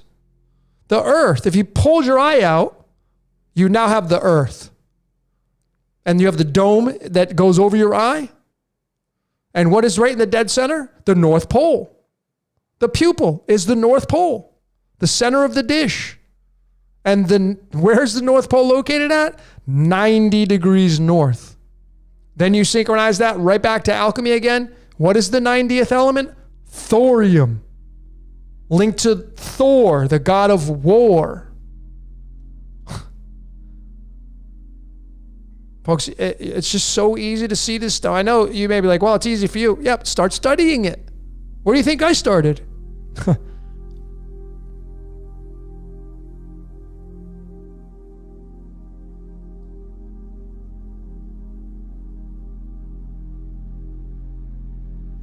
Jane L., what about Sirius? Yeah, Sirius is it's mysterious. I mean, Sirius in numerology is 16, which is also tied to the word Shiva, 16. 16 is tied to Lucifer, the light bringer. So we can't leave Sirius out. Sirius could be Lucifer, for all we know.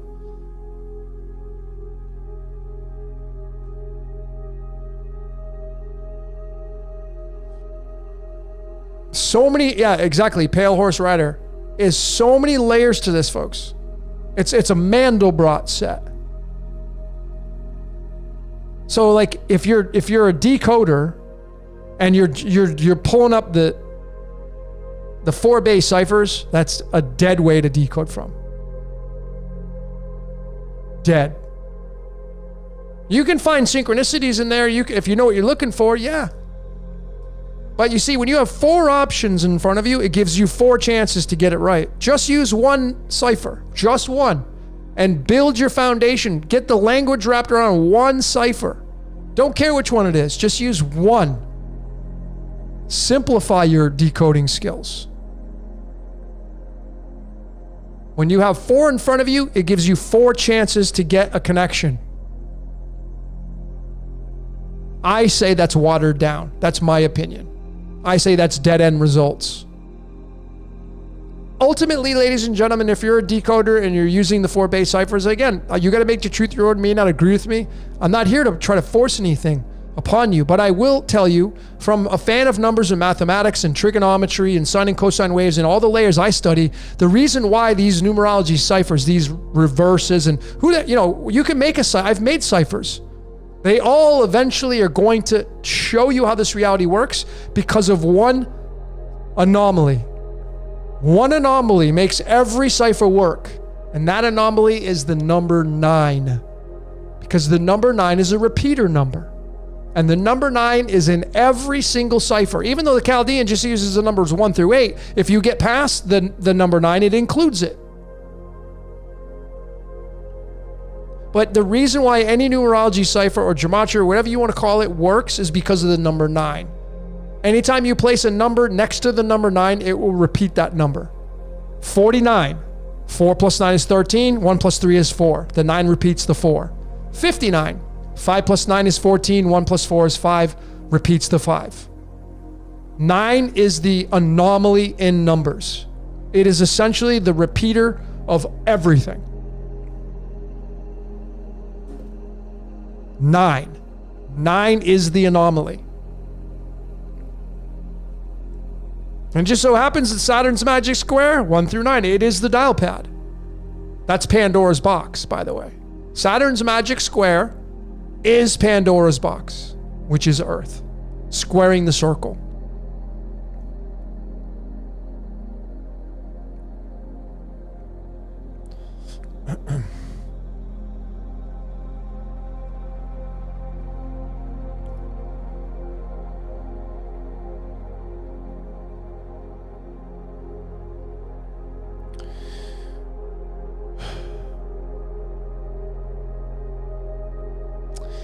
Sovereign Productions, anything outside of you doesn't exist. Well, if I smack myself on the head with this cell phone, I guarantee you I'm going to feel it. So it exists. So I don't know how you would, I don't really know what you're trying to say here.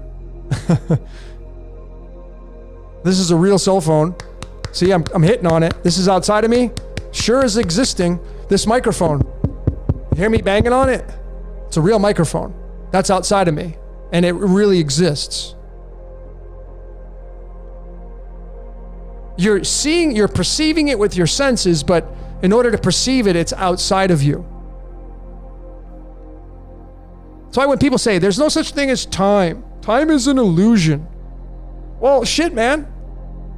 I look at my cell phone and the digits keep moving. So this cell phone right here proves that time exists. Every time the clock moves, 1 digit, time exists. If there was no such thing as a clock, if we went back to using sundials, yeah. If there was no such thing as a watch or a cell phone or a clock on the wall, and we're just using sundials and we're back at those kinds of days, then maybe there'd be more merit to saying there's no such thing as time.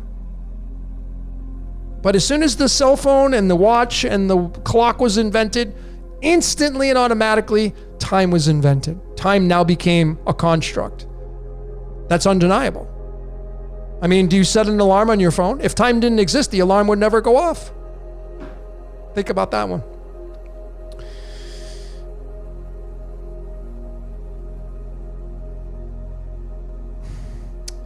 Igor, do you know why you're here? No, I don't. I have no idea why I'm here. I'm here to enjoy the ride. No, but in all seriousness, part of my journey is I'm a tour guide. Thank you, Tiffany. And I'm showing you the amusement park. My job, I incarnated to show you these things. I incarnated to decode your reality.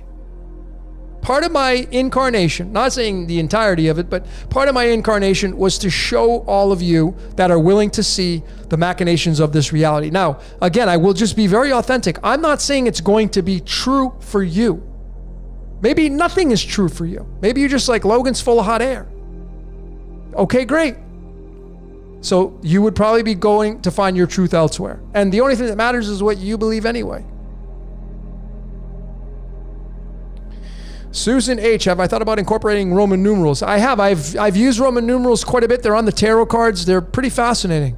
Those have a lot of merit to them.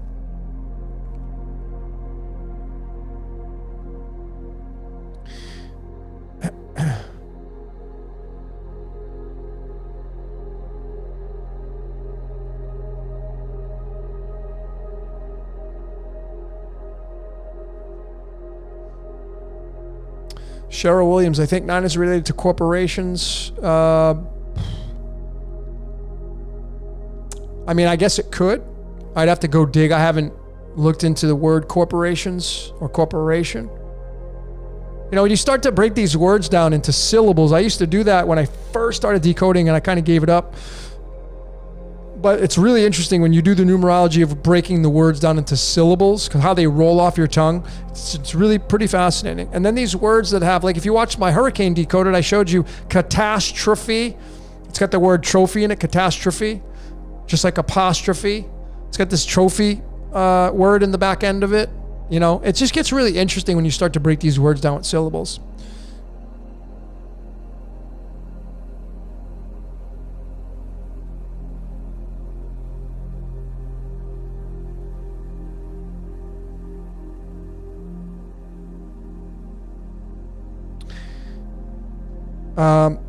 Max, significance of 44.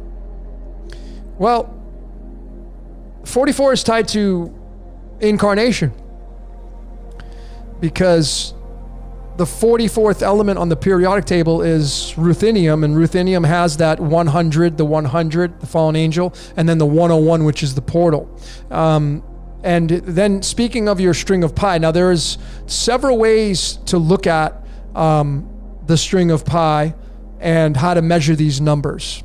Let me just show all of you that because it's just going to be easier for me to do it through showing you this methodology. Now, this is the website I use. It's called decimal.info. And there are 2 ways to measure decimal places using pi and the golden ratio. Number 1, if you go to this website right here called Subidium.com, most of you should be using this great website. You can type in any digit and Max, you're asking about the 44, and you click that, and it's going to say that it appears at the 59th decimal digit. Now, it's 59 and 60, but you see, there's another way to look at this because this position is not including the 3 point. So if I go here and I type in 59 digits, right? It's going to give just the 4. I have to go 60 digits to get the 44. And there it is, the 44. Okay, so there's the 4. It has to go 60 digits because it counts the 3 point. So now if you take all this, you copy that, and you come in here and you paste it, you're going to get 299, where the 44 appears. So 44 is going to match the 299. Now, if you take the 3 away, it's going to bring it down to 296. So these are 2 ways to look at it. And then you can take the 296 and 299 and bring it into the compounds. Is it a compound number? No. Is 296 a compound number? No. What's the closest prime number? 307. And 307 owns the numbers all the way back to 294. And it's all tied to the 63. And what is 63 tied to? Light.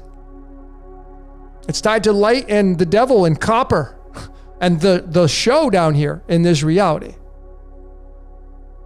But that's how this works. And I have, I have to do a course on this because these are layers like, that I'm using and I'm showing people. Hopefully they'll catch on, but it's not we're so accustomed to that are using Pi and Phi. We're accustomed to just looking at the number through Subidium.com, but that website does not take into an account the 3-point or the 1-point using the golden ratio. So when you get your total, you can tack on the 3 or the 1 and get a different outcome. And both are going to have their truths, because that's why I'm saying these numbers through mathematics, they bleed into one another. They encroach. 59 and 60 pair up. 60 and 61 pair up. Just like the Great Pyramid of Giza, 29 degrees north, 31 degrees east, but the back end of the decimal on the latitude longitude pushes the 60 to the 61. So it's 60 and 61 for the latitude longitude. And that's going to be neodymium and Prometheus or Promethium, which is going to add up to antimony, the 121, which is going to be tied to the Eye of Horus, which of course it should. It's ancient Egypt.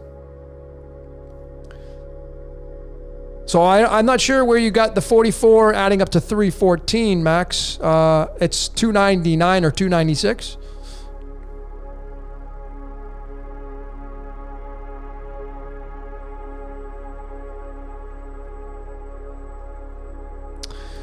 Queen of the Dethrone. Neutrinos are time.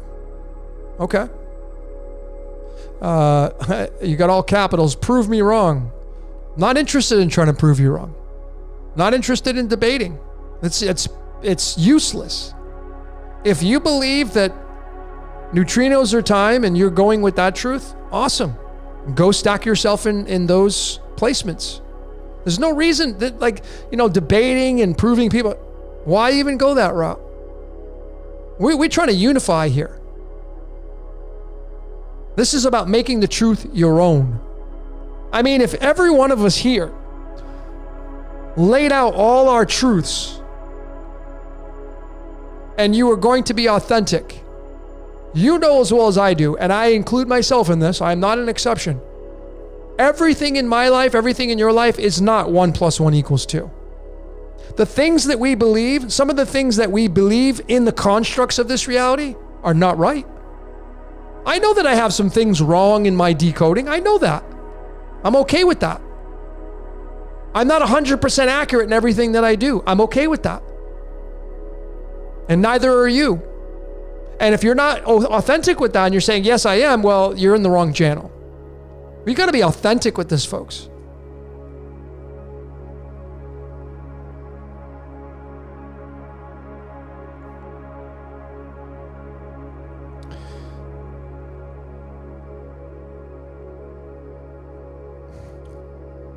Sean Walking, what about 100% grass-fed beef and raw cheese? What about it?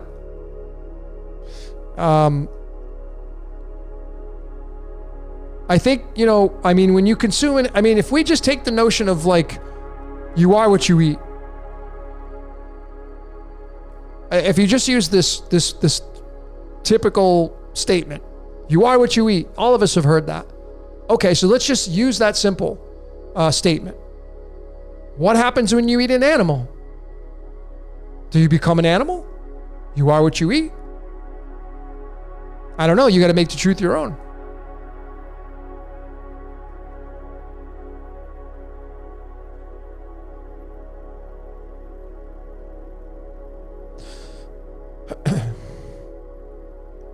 Yeah. Santos, all is a tomb. Yeah, it's the atom. It's the atom. And,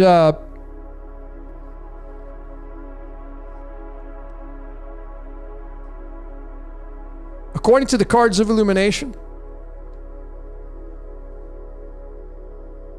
the cards of illumination right here, this chart, which I've predicted the past 3 Super Bowl winners, and no, I'm not getting into sports decoding, but if you know how to use this system, it's pretty easy. But the card the atom is, let me show you in the cards. Cards are all jacked up. There it is. I'll show you the atom.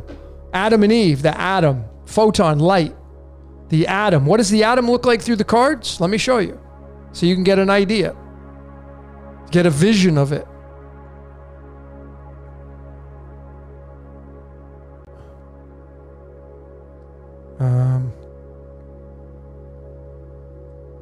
There it is.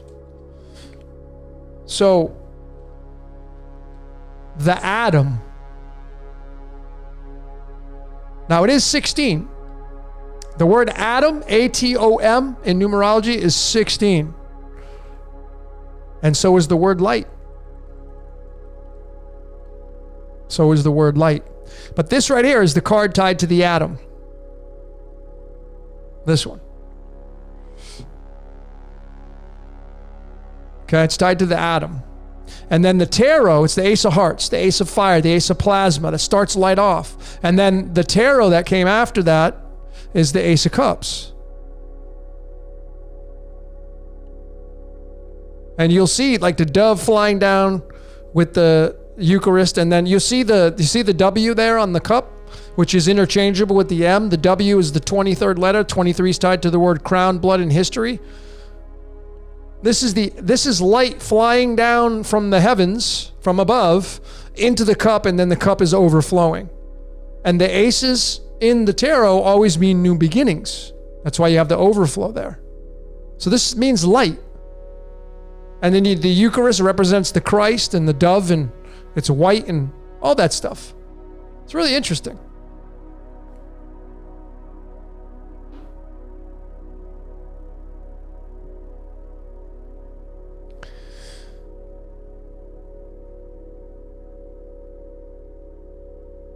Ryan DeBoer, numbers represent things. Question, numbers represent things. Of course, it's one way to measure things through numbers. It's an archetype. Numbers are archetypes. Just like these cards are archetypes. Just like cell phones are archetypes. Just like remote controls to control air conditioners are archetypes. Just like sunglasses are archetypes. So your ongoing question, so would an equation of specific amount of things produce specific results? Of course. Those are mathematical expressions.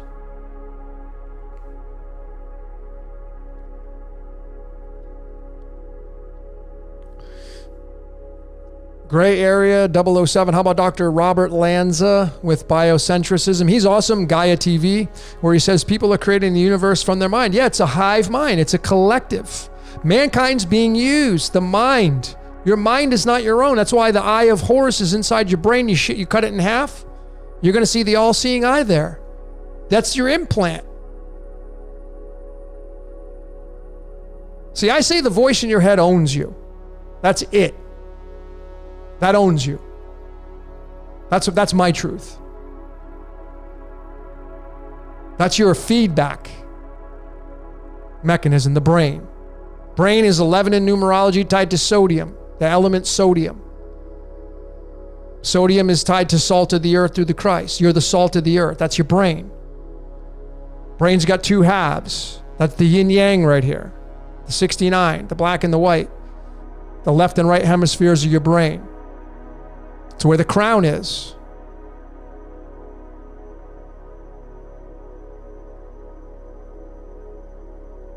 Free agent in this life. Time is God. Absolutely.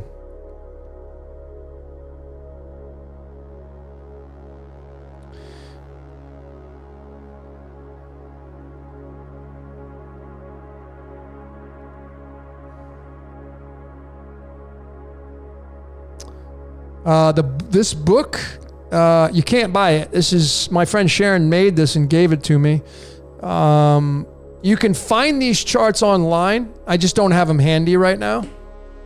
But they're kind of useless unless you know how the system works. You gotta.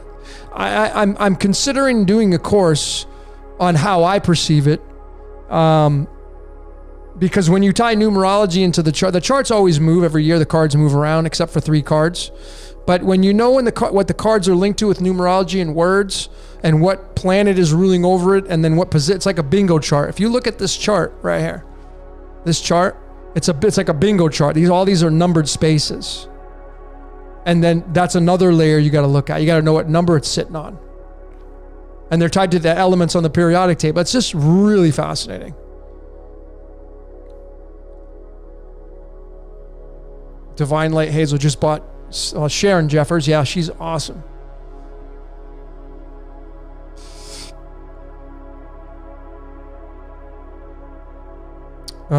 Jane Nostradamus. Yeah, I mean, he uses the quadratrains or the quatrains or whatever.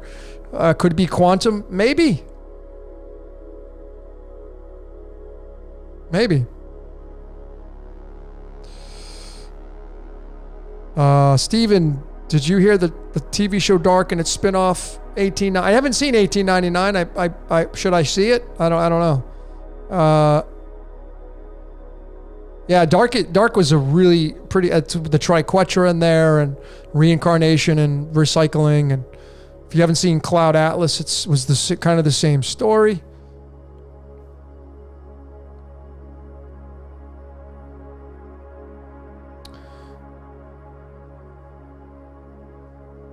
Yeah, the mirror of polonium-84 is 48 cadmium. Cadmium's tied to Lucifer. Lucifer in the prime numerology ciphers 223. 223 is the 48th prime number. You know I don't have my medicine cards. Let me show you digitally though. So Lucifer is 223, which is the mirror of the 322. Skull and bones, okay? And the decode I have coming out of it, folks, will completely blow your mind. It will frizzle your mind. The two gentlemen that started that, completely being used. I'm gonna prove it. I'm not gonna say prove, support it. I don't like using proof, because only if you believe in the methodology. But anyway, Lucifer is 223 in the primes, the mirror of the 322. 223 is the 48th prime number. And the 48th card in the medicine deck is the wild boar. Okay? Think about that. It's light coming. What does a wild boar do? It's an anger. It comes down. You know? The light comes down to play the game. And the 84 polonium is, if you go research that, it's tied to the moon. So now you get the children of the moon, maybe coming in through that portal. Or at least the sun giving to the moon giving to the earth. In that sequence, that's the perhaps possible. That is the incarnation-reincarnation process, which I came out in my 42 decoded, my Prison Planet series. The sun, the moon, and the earth, that is the trifecta. I feel like these three they're all in bed together. And then you have, the archons, the planets above that have a say in it as well.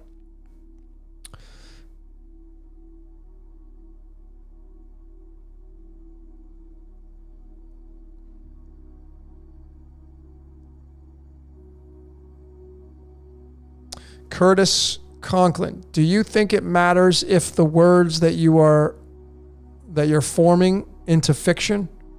I'm not really sure what your question is, Curtis. Everything we speak is a magic spell, language.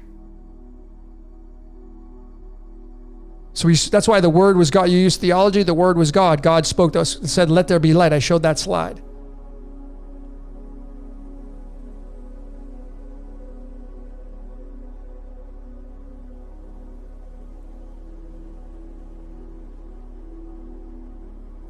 Dominic Robinson, what would be the ace of spades in the tarot? It would be the ace of swords. This is an interesting topic because the ace of spades, card number 40, is tied to Westworld. The 40th card in the deck, called the ace of spades, it's a notorious card. It's the only card that has a graphic on it outside of the typical graphics of a deck of cards, traditionally. 40th card in the deck, 40. The word Freemason equals 40. Westworld equals 40. Okay? Think about what I'm telling you. 40 is tied to zirconium. On the periodic table, zirconium is tied to the Skara beetle, which means death and regeneration. So when you have three layers telling you death and regeneration, the ace of spades is the notorious, the band Motorhead, ace of spades. When you get that, and then here's the ace of spades right here in the tarot. Right here. And this is card 51. Through the lineages of what I have them, they're interchangeable. 51. And then you go back to alchemy. 51 is antimony. Again, the all-seeing eye of Horus that's in your brain. The implant in your brain is the ace of spades. Death and regeneration. I mean, even in theology, okay? Now, I'm not saying it's the end all. In the Holy Bible, in Judaism, the Old Testament, and the Greek New Testament, in that context, it even says in the Old Testament that God says that he will let human beings live for 120 years. Well, which element on the periodic table has a weight of 120? Antimony. Which is this one. Antimony is the 51st element. This is the 51st card in the Cards of Illumination. It's the 40th card tied to Westworld, tied to death and regeneration, tied to zirconium, meaning Zargon, which means gold colored, lead to gold. That's what this stuff is saying here. The source, this is the source code. Now, if you're not someone who is deeply enriched in what I'm showing, this stuff may be like a put off to you, or you'd be like, I'm losing my marbles, I'm crazy. But if you start to research and study the videos I've been putting out, it may be a little bit challenging to catch on. This stuff it can be challenging. But once you start to see it, ladies and gentlemen, you can't, as I say, you can't unsee it.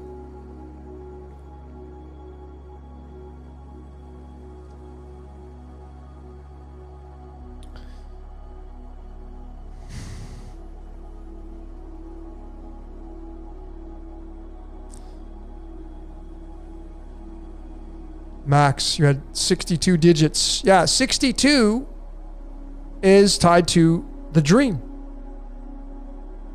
62 is tied to the dream, right? Life is but a dream. It's tied to the 62. 62 is the mirror of the 26. 26 is tied to Chronos.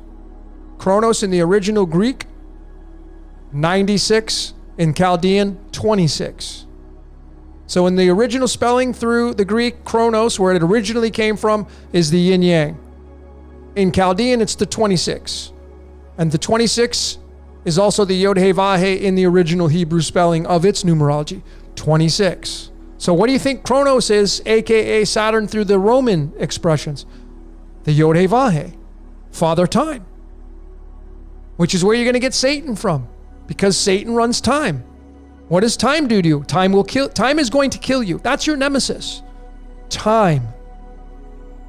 That's what Satan is, folks. It's just time. Over time, you will sin, and over time, you will grow old and die. That's your adversary. Doesn't get any more simpler than that. That's why Saturn and Chronos is known as eating its children, because time will eat you away. You decay a little bit more every day until you face death. And then the Grim Reaper comes and takes you away. 62 is the mirror of the 26. You take them together and you reduce it down. It gives you the 88. Life is but a dream. 88 is tied to Lucifer. 39, the 88, Yttrium, so on and so forth. Radium, Ra. And I think Radium and Ra is just Saturn.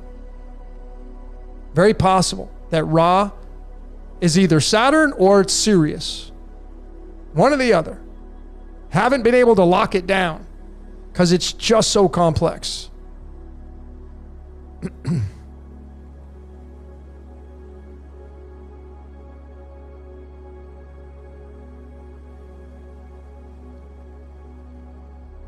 Yeah, that's right. Time is on my side, man. What's that movie with Robert De Niro? Great movie. He was singing it. Time is on my side.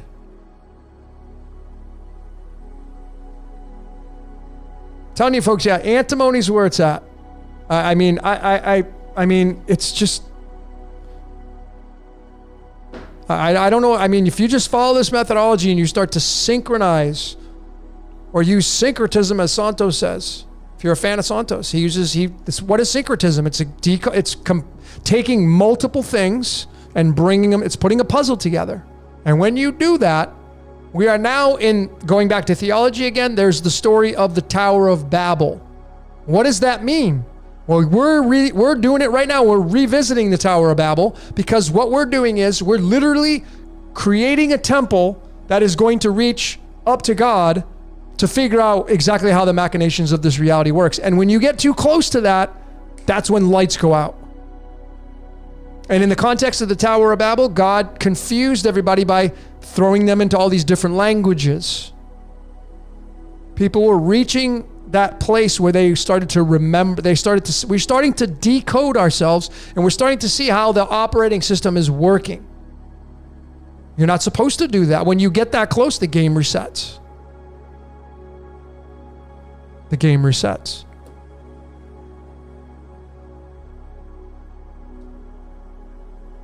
I'm going to show you guys something here, you guys and gals. When you go to numerology,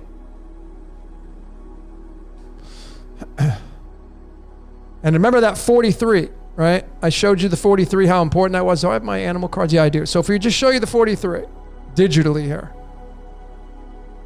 So right over here to the right is the spider card, okay? It's the spider card. 43 is so 43, when you take the 43 and we type it in here, is it a prime number? Abso-freaking-lutely. It's the 14th prime number. 43 is. Okay? So what does the 14 mean? Well, then we go to numerology and we type in this word, time. Well, what's running time through the medicine cards? The freaking spider web. The World Wide Web on the block of time. Technology. Okay? Time. And then this word, God. And then this word. Okay? They're all 14s. And who's running this operation of time? Well, if you just say this, who is Saturn? 43. Right? 43. And then you have this. Is this what happened to us? Did our memory get erased? Who erased it? I mean, memory is 23.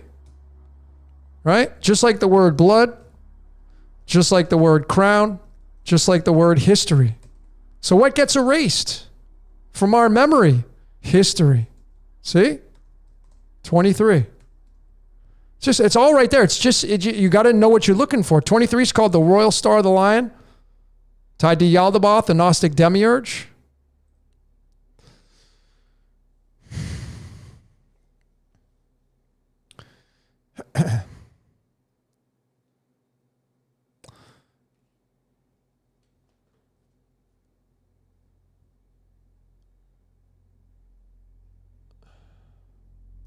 Still looking at your comments here. Crowley decoding is complex. It is, but in his book, in my Aleister Crowley Decoded, I have to redo it. But I decoded his, is it the Book of the Law or the other one? But he has this part of it in there where there's all these jumbled words and all these letters and numbers, long string of them. So when I became a decoder of Chaldean, I first started decoding with septenary. I was a fan of Marty Leeds. But then I kind of, got rid of that, and I learned about Chaldean. I learned how it's the oldest known numerology cipher. I learned about the number 8 and how numbers work and the symbology of the numbers and the phonetics. And then I became a fan of Chaldean. And, 19 is the 8th prime number, and 19 is tied to the sun. 19 is tied to battery. So there's a lot of huge merit to that. I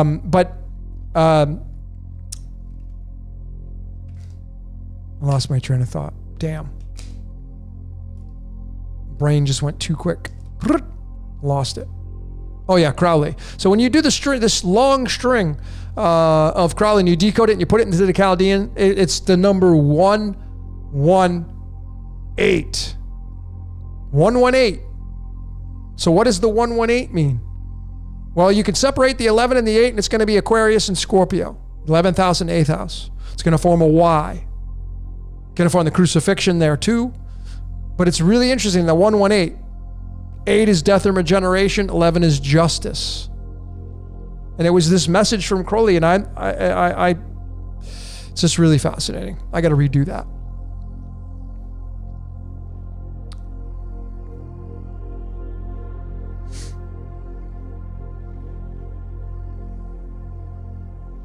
John Steele, what's up, brother? All the way from the great state of Rhode Island. Yes, man. Oh, Geneson. That's the OG.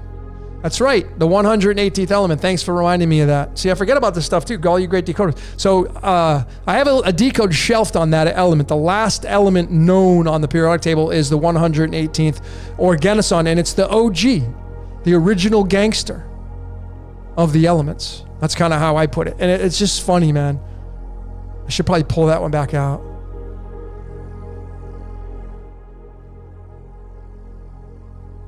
But eight, and when you bring the 8 together with the 11 is sodium. The 11 is your brain. Brain is 11. Brain is 11 in numerology. It's your brain. And when you bring the 8 next to the 11, you now have the power source. 8 is the infinity symbol. 8 is the torus field. 8 is the hourglass that we live in. Let me see if I can show all you guys. Let me see if I can show all you guys. Do I have it? Let me see if I have this. I have the single of it. Oh yeah, here it is. Just came out with this one yesterday. Let me share my screen. So check this one out. So going back to the New Testament now. And this is what I think it means. So on the right-hand side, this purple, beautiful graphic is a representation of the torus field, the Adam's apple, the dimensions that we live in. And the center is, you can fit the heart chakra in there, but that's where Earth would be, right? In the construct of what this means right here. And Matthew 20 verses 16 says, so the last, this is the Christ now saying, so the last shall be first and the first last. And when you go to the left and you look at this hourglass and you see the sands dripping down, you see up here is all the sand that will eventually drip down into down here. And so you could say that if we're all the sands of time, we all would start here. Like if an age, like the age of Aquarius, if it just did start, all the sand would be up here and it would just slowly drip down. And we're all up here, right? We're all up here. And so this is what I think this means. The last shall be first. Well, the last sands that drip down will be at the very top of this layer of sand. And when this hourglass gets flipped over, which sands will be first? The ones that were last. And I think this is absolute of what this means. We live inside of a hourglass and it gets flipped through each and every age. And each age is measured by the sands of time. The word hourglass equals 33. But I think this is absolutely the way this works. And this is very abstract, but obviously I think this is absolute right here. And then if you decode the scripture, Matthew 20 verses 16, 20 is tied to duality, 16 is tied to light, okay? Duality is 20, birthday is 20, 16 is light. All right? Light and duality mesh together. It's all right there with this piece right there. Anyway, I thought that was really interesting. I shared that on my social media page.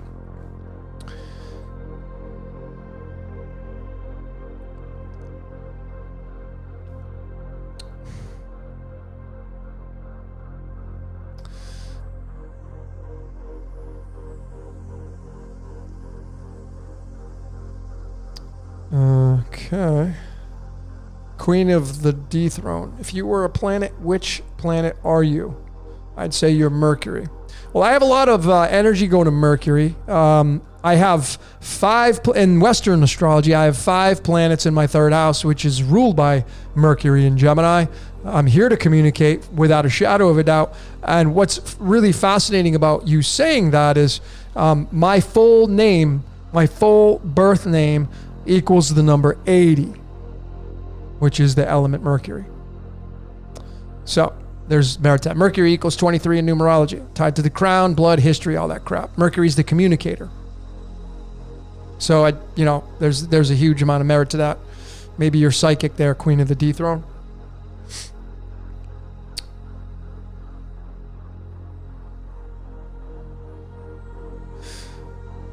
Sabrina, how do you perceive the crystalline structure representing Christ? Do you perceive it as a trap or the gateway to exit Christ?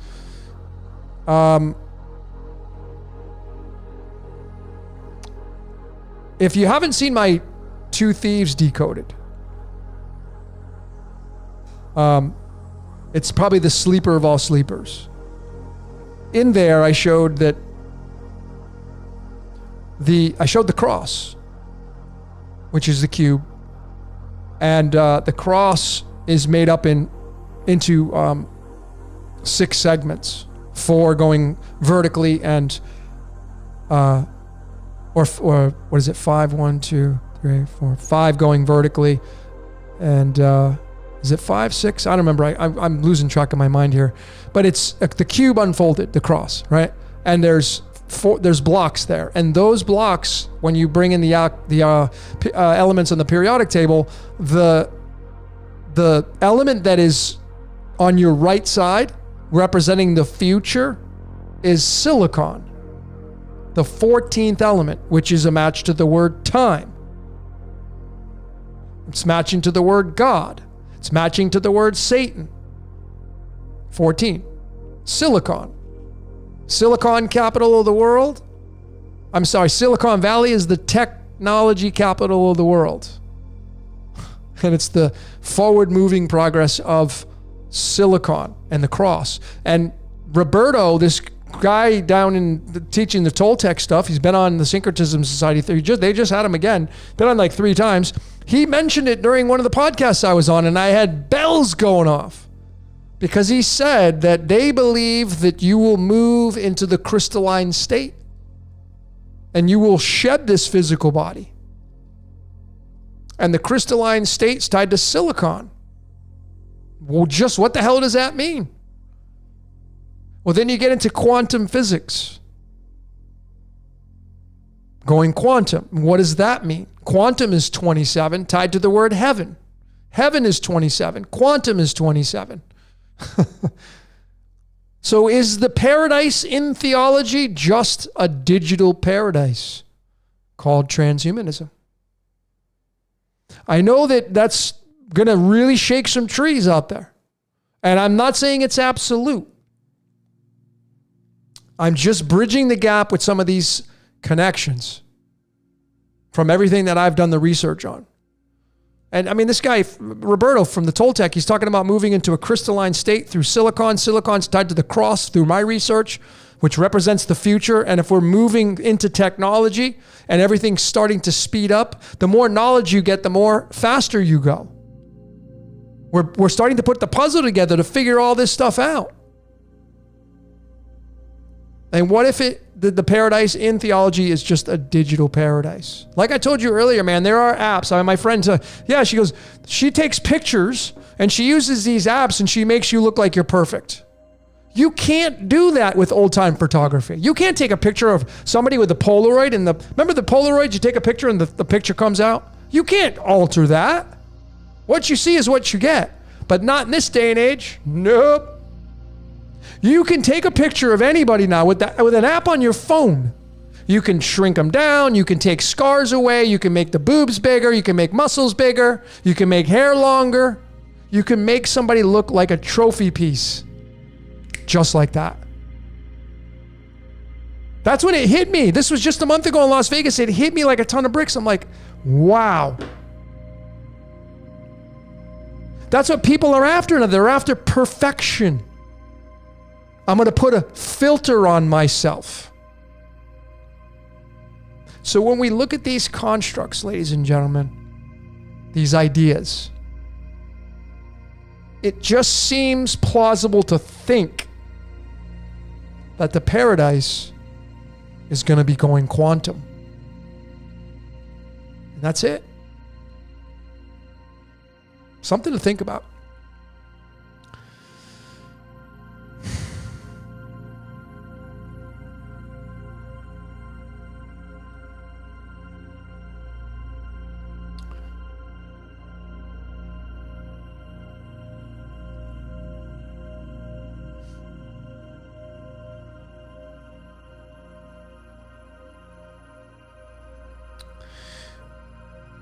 Death metal hippie warrior. Well, that's a mouthful right there. What's my rising sign? Well, it depends on what astrology system you use. And many of you may be like this. Now, I'm a fan of everything that I can get my hands on. So if I had to pick a system, I prefer the sidereal, Vedic, because there's more moving parts to it. You have the nakshatras in the Vedic. You don't have that in the tropical. but they're both important. So my rising sign in Western is Scorpio. 17 degrees, I think. In the Vedic, it's not. It's in Libra. It's Nakshatra number 16. And this Nakshatra, I mean, is the Nakshatra of it's the Tower card, the Disruptor. It's exactly what I am, the Disruptor. But it is it's the chakra, the Nakshatra of the priest. The Nakshatra of the priest, and it's in Libra now. Libra is the scales of justice, here to balance things out. My life has been completely always in the middle. Always, always, always in the frickin' middle. When I first grew up, I lived right on the line of Massachusetts and Connecticut, right in the middle. The lake that I lived right next to was a lake that meant you fish on your side, I fish on my side, nobody fishes in the middle. My parents, to this day, retired in Myrtle Beach. They live right on the line of North Carolina, South Carolina. My scripted reality is insane, folks. My life path is the 8. The middle of the hourglass. I just go on. I could just show it. It's just ridiculous.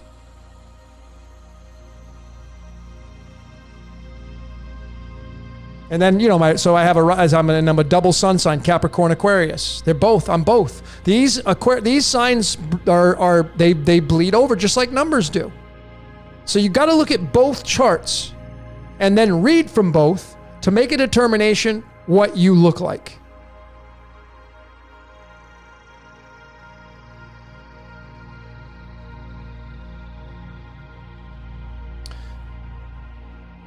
Igor Dova. All numbers, okay, so let's just say numbers good and bad. Good and bad are adjectives to describe the noun of the word. So the noun is a number, and then good and bad are adjectives to describe the noun, to give meaning to the noun. Now you get into sentences and the structures of sentences. Just by the way, ladies and gentlemen, let me just show all of you this, just so we can be really crystal clear on everything that I look at and how crazy this code is. Here are the 4 main components of a sentence: the noun, the verb, the adjective, and the adverb. And look at what number it equals. The frickin' 88. These are the 4 main components of a sentence. The noun, which is the subject, the verb, which it describes, the adjective, which it gives action to, and the action to the verb, the adverb. The 4 main components, and it's a frickin' 88. Yeah, sure. We don't live in a predestined scripted reality, though. No. Anyway, I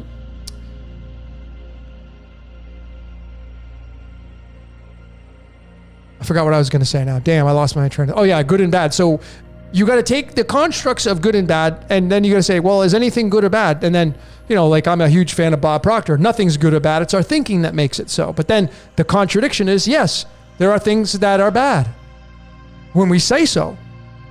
Is there anything such as hot or cold? Yeah, it's hot in here. I'm going to turn on the air conditioner to cool it off. Now you've just defined the air temperature. The air is the noun, and then the temperature that you describe it as is making it hot or cold. So numbers, yes, numbers are archetypes, but they will have, just like you and I, a good and a bad side. It's going to be both. Just like, Star Wars did a great job, George Lucas. The Force, prana, chi, same thing, can be used any way you want it to. And then you define it with the Darth Vader versus Yoda, the dark side versus the light side. And you can't have one without the other. If the sun was always at midday and it never got dark, do you know how annoyed you'd start to get? Do you realize, just really contemplate this. Take about 4 grams of mushrooms or smoke a big bong load and think about what I'm telling you here. If the sun never left its midday spot for all of us, you'd start to hate life. You would. That's why change is necessary. Your adversary, when it's midday and you're in the desert in Arizona, or you're in, Abu Dhabi, or you're in, Dubai, or you're whatever, and it's the middle of summer and the sun's out, guess what your adversary is? That freaking sun. You're cursing it. It ain't going to move for you. So your savior is going to be the shade. There's your Jesus. And guess what? It's dark. Oh no, say it isn't so. It's not light at this time. No, because you see, it's always a contradiction. If your adversary is the sun, your savior is shade. If it's cold out, your savior is going to be the sun. And that's where you're going to get this Tropic of Cancer, Tropic of Capricorn bridge. And the equator in the middle. Why is the Tropic of Capricorn used to represent South Americas, Australia, New Zealand, and then why is the Tropic of Cancer representing the North Americas and these areas and Europe? And why? Who chose that? Well, nobody chose anything. Mankind's being used to dictate it. That's why. You can become aware of the code, folks. I become aware of a lot of the stuff. But like I said, I don't even need to try to do things on certain days or, slice a little bit off my decode to get it. The numbers come out exactly the way they're supposed to. I look at my receipts all the time. When you wake up in the morning and you grab your phone or you pick up your watch or whatever, start looking at the time. What time do you wake up at? What does those numbers mean? When you start to pay attention to the code's going to start to pay attention to you. That's my final answer. Start to pay attention to your receipts.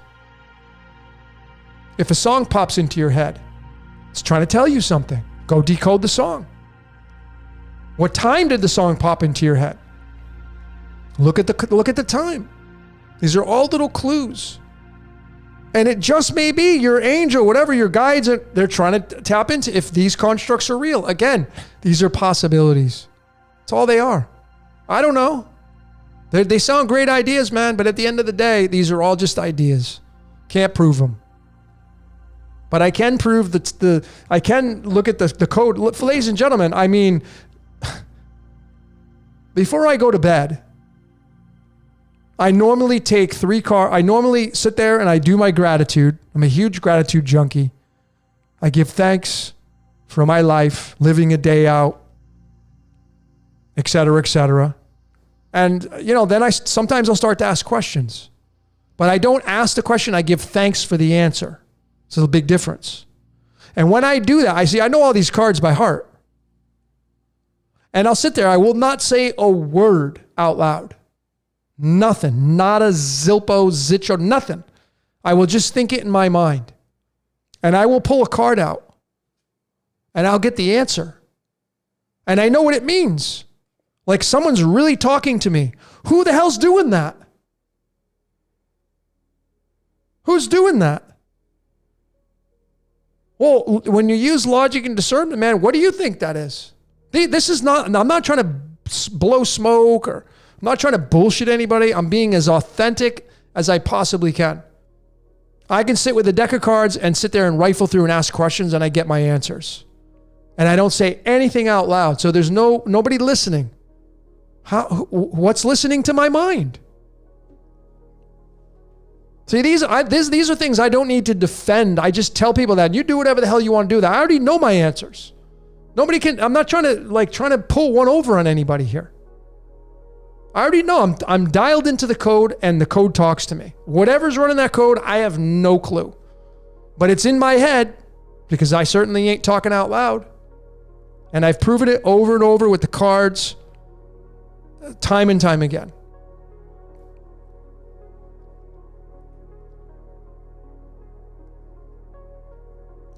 Yeah, it's you. It is. I mean, if you study Hinduism and that, they all say we're all incarnations of God. It's God experiencing its own creation, its own reality.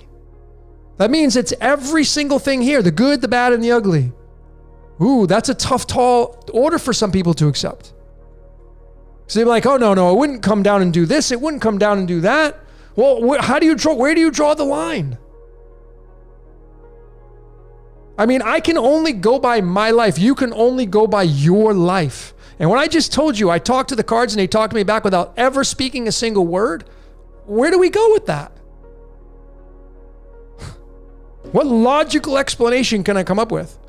I could go to someone who's heavily doused in, a religion and be like, oh, that's the devil. Well, I'm not even, okay, well, that means the devil can read my mind because I ain't saying a single word out loud. So now, how are you going to describe that? What are you going to say about that? Now I got you backed in a corner and you got nowhere to go on what your excuses are of where this voice in my head's coming from. Nothing.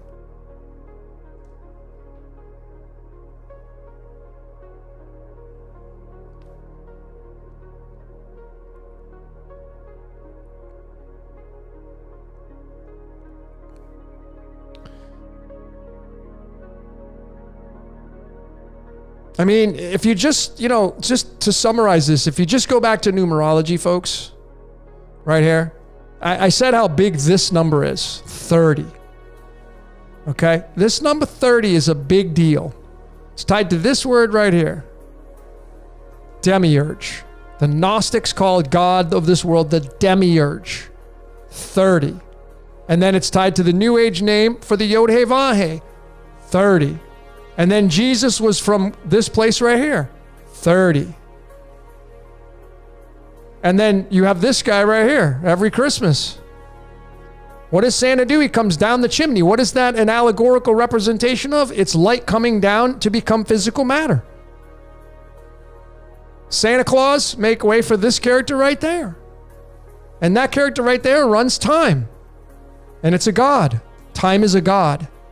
Doesn't have to be a god in the sky. Time is a construct. But it's this 30, man. That's a big deal. This 30, keeping it all in the same the numerology, and then you have this word. Are we just being utilized for this? Are we just being role played? Is that what's going on here? Because then you got this. It's lead to gold being 30. And that's what we're being used by. The Greeks called it ambrosia. I mean, it's just so easy to see right here. Lead to gold, 30. Role play, 30. And then how about this right here? What do we do it through our brains? We give feedback. All in the same numerology cipher. The oldest numerology cipher on the planet. Why do I use this one? Well, you type in the word Chaldean, you get 27. 27, you go right here. And 103 is the 27th prime number. And you'd be like, oh, that's not a big deal. Well, when you go back to the numerology cipher, and we do in the full alphabet, guess what it's going to become?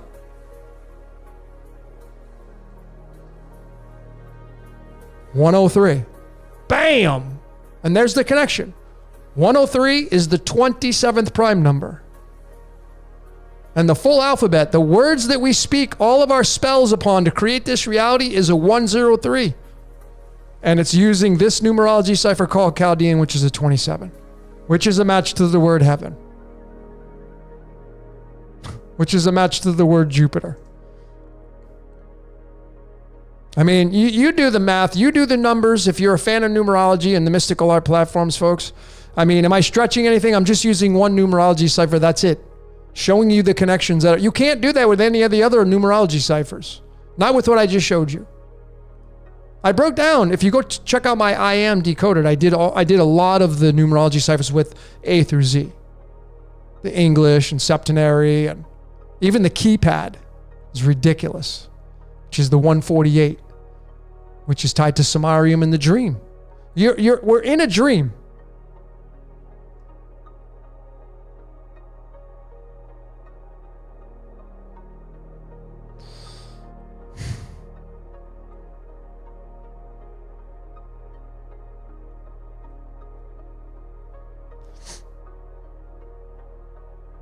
I mean, the damn, even if you want to just look at the medicine cards again, I guess those are the highlight tonight.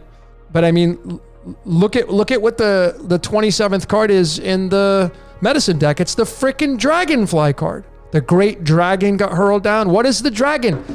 Light from heaven. Heaven is 27. The dragonfly's card is 27. These people that created this deck, they're not trying to screw anybody over, trying to mock you, trying to get one over on you. No, folks, they're Native Americans that created these because they're fans of the animal kingdom. I found these from a real Cherokee shaman. That's who taught me. A real Cherokee shaman who's not interested in trying to pork anybody over.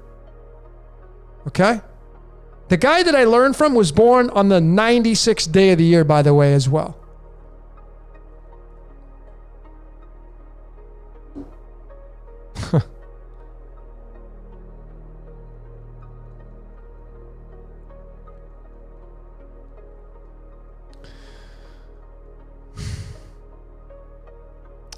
Rooster, is 21 tied to Lucifer? Not directly. Lucifer is, okay, so Lucifer is through the original spelling in Hebrew. It's not Lucifer. That's the Romanized version or the Latinized version of it. Lucifer is a 74 through the English. The 74 is tied to the element tungsten, which is used to make filament and light bulbs tied to the sun. Lucifer is known as the light bringer, otherwise known as the light of the world through the Christ. But the 33rd element called arsenic, that has an atomic mass of 74.922. That's going to be isotope 75. And then you're going to bridge the gap into the original spelling of Lucifer, which is Hell, Hyll. And in the original Hebrew numerology, it's 75. 75 is tied to the speed of light, the light bringer. Lucifer is the one that brings the light to the world so you can have a movie to play with. That's why light is the devil. You ain't going to be sinning very much in the complete pitch black darkness. 21 is tied to Saturn. 21 is tied to the word love. 21 is the world card in the tarot, which has got the 4 fixed signs of astrology. The 4 fixed signs: Aquarius, Leo, Scorpio, and Taurus. The 11, the 8, the 5, and the 2. Combine all those together, you get another piece of synchronicity. It's bottomless. It's a Mandelbrot set. This code is so complex, it's so beautiful, and it's undeniable once you start to properly synchronize it all. And you can see the organic code playing out throughout every single thing in this entire reality. And that's why I say, where do you draw the line? You think it's inorganic? Well, where do you draw the line to make that determination? You're like, oh, wait a minute, now I think it's not organic anymore. I mean, as I'm saying that, like, this is a synchronicity. As I'm saying that, there's my temperature and my humidity. Look at the numbers is. As I was just saying that, 47 is tetragrammaton, 74 is tungsten, which is tied to Lucifer. Bam, right there. There's my confirmation. These are my markers for me. These are my markers that I use. Looking for signs and symbols, numbers, letters, exactly at the moment you're talking, thinking things. People are showing the timestamp in my videos when I mention things, the total timestamps of my videos, many of them, they're all encoded. It's laughable. It's a joke.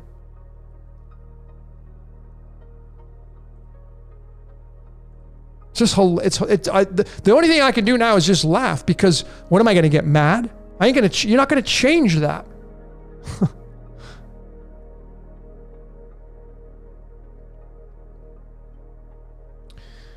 I'm glad you like the music, Max. The background music is called Dream State Logic, my favorite artist that I use in my decodes.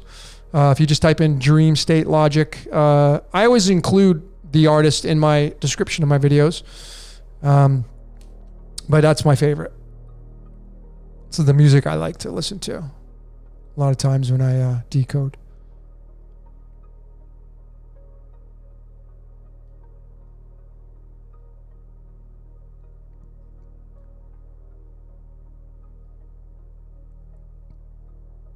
$21.12, yeah.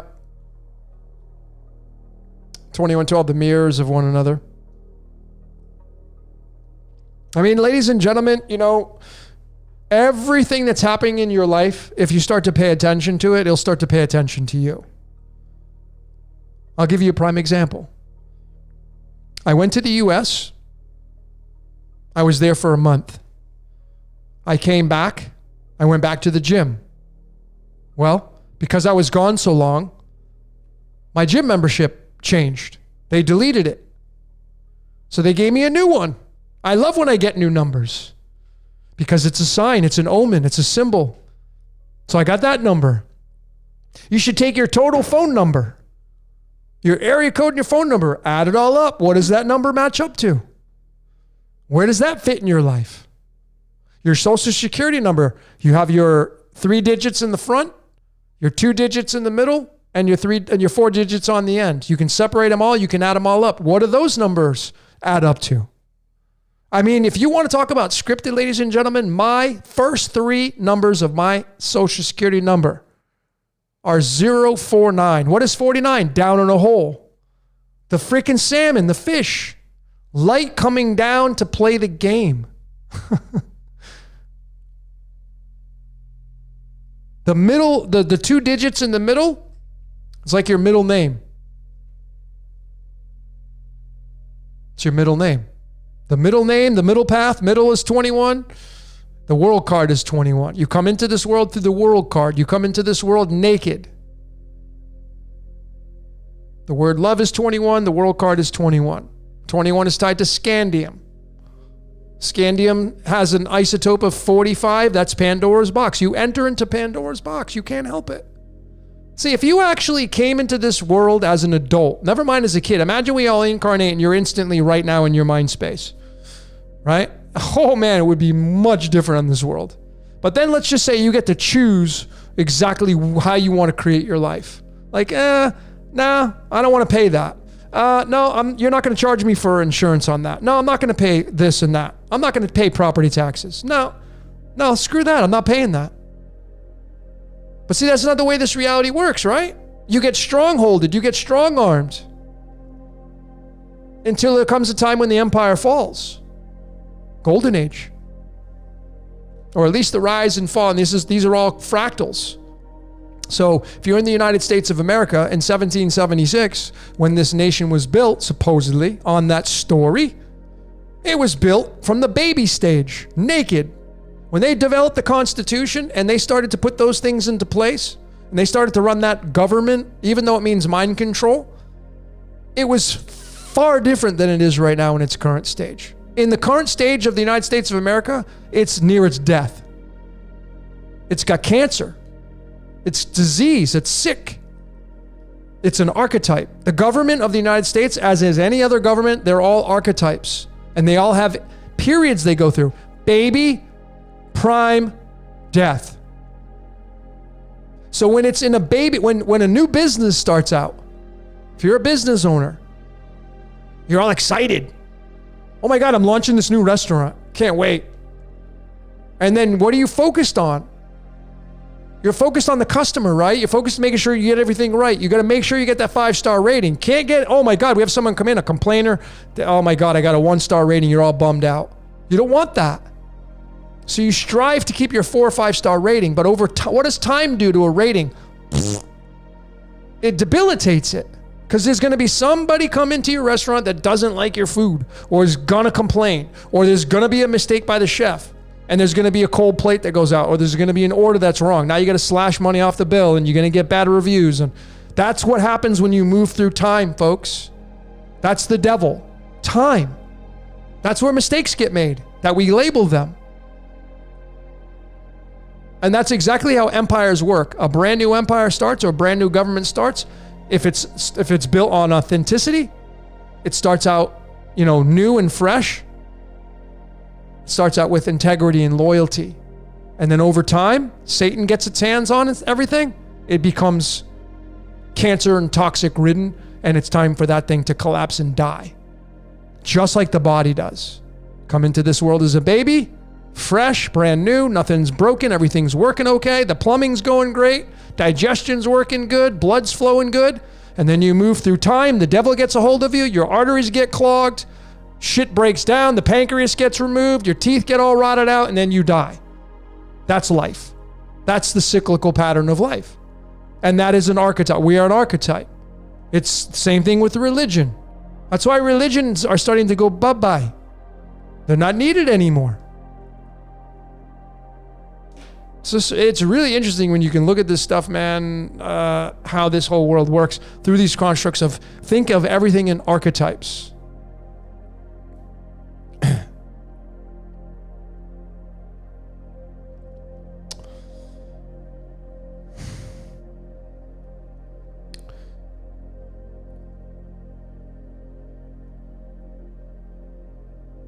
Chris, if you plant a sun in space, can you grow a whole new galaxy? I would say, yeah, because the sun is, light is what's needed for things to grow. Photosynthesis, we live off of this light. Photosynthesis, right? The sun. Sun causes the chain reactions of evaporation for the water cycle to work. So this is a whole machine, this reality that we live in. Just like your body is. Just like your engine in your car. The alternator and the battery and the pulleys and the wheels and the spark plugs and the pistons. It's all part of the machine. This is how our reality is. There's not an alternator and there's no, pistons, but you're a battery. That's why you have cells in your battery. This is a prison cell right here. This entire body called a temple is your prison cell. You only get one of them. So you're in prison. It's called your body. And then you got trillions of cells on the inside of your body, and it's just all fractals. It's Mandelbrot set.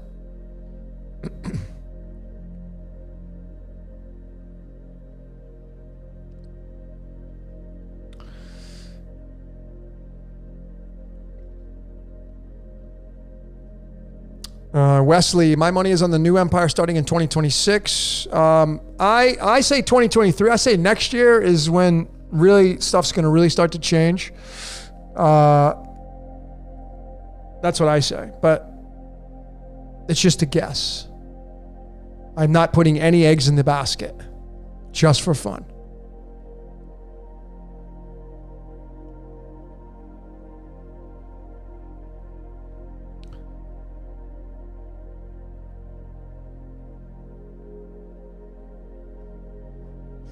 Red Rose 138.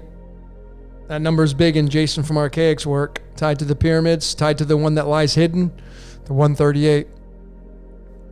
138.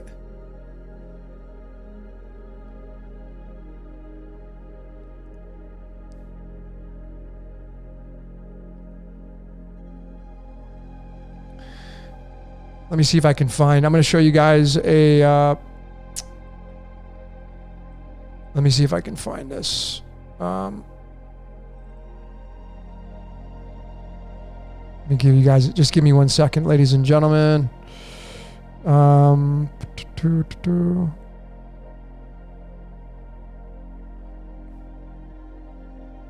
I looking for? Okay. Let me just show all of you.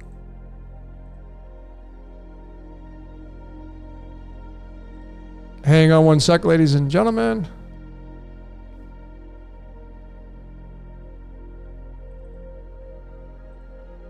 Might as well show something here. No, that's not it. Give me 1 second, ladies and gentlemen. I'm still looking.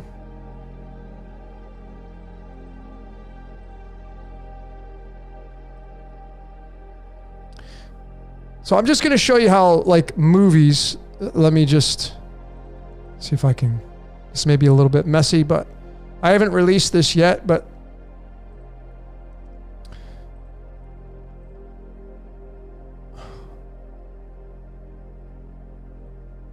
okay.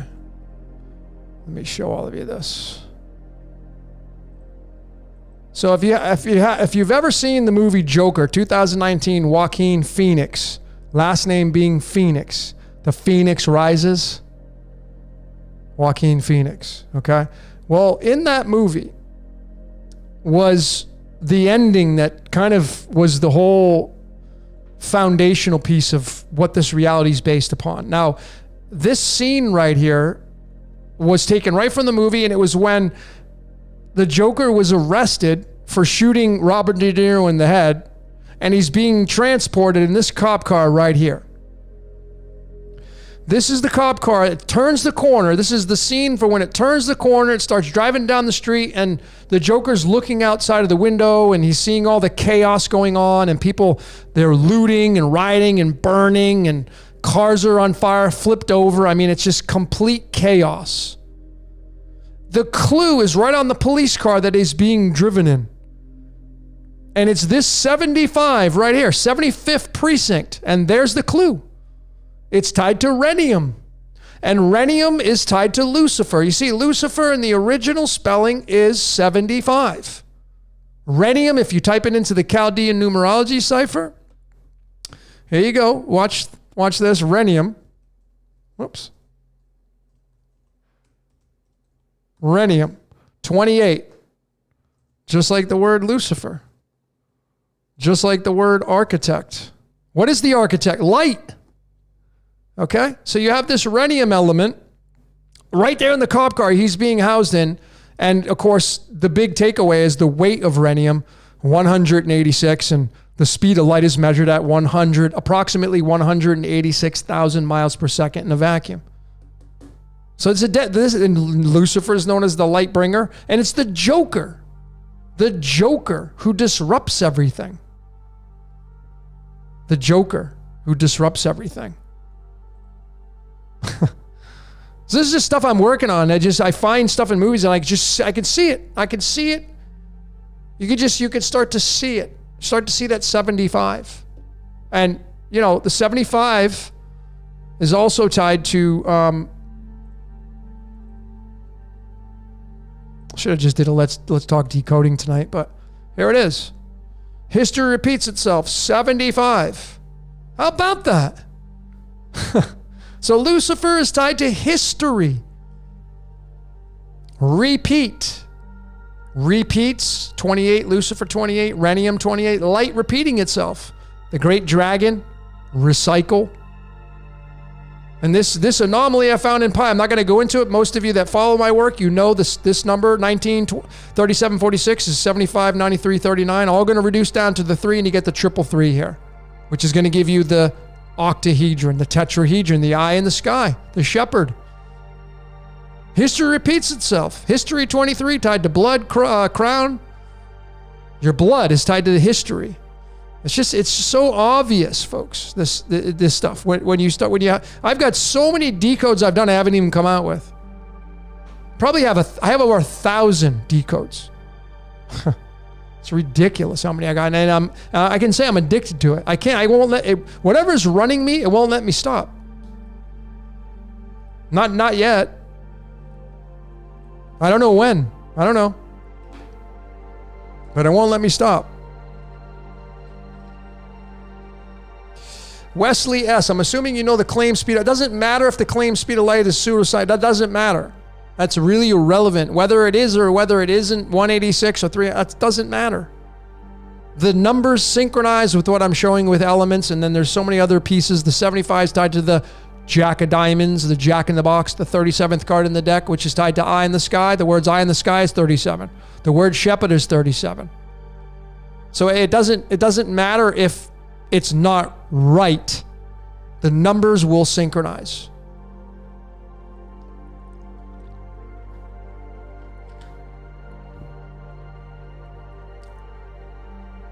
Yeah, and the Joker is the fool. All along the Watchtower. I can't. What is it? Bob Dylan, all along the Watchtower. I can't get no relief. It's too much confusion. The Joker. The Joker in the deck. There's 2 of them in here. The Joker. I think Jesus is the Joker, which is Lucifer. I don't even know if there's even any separation at this point.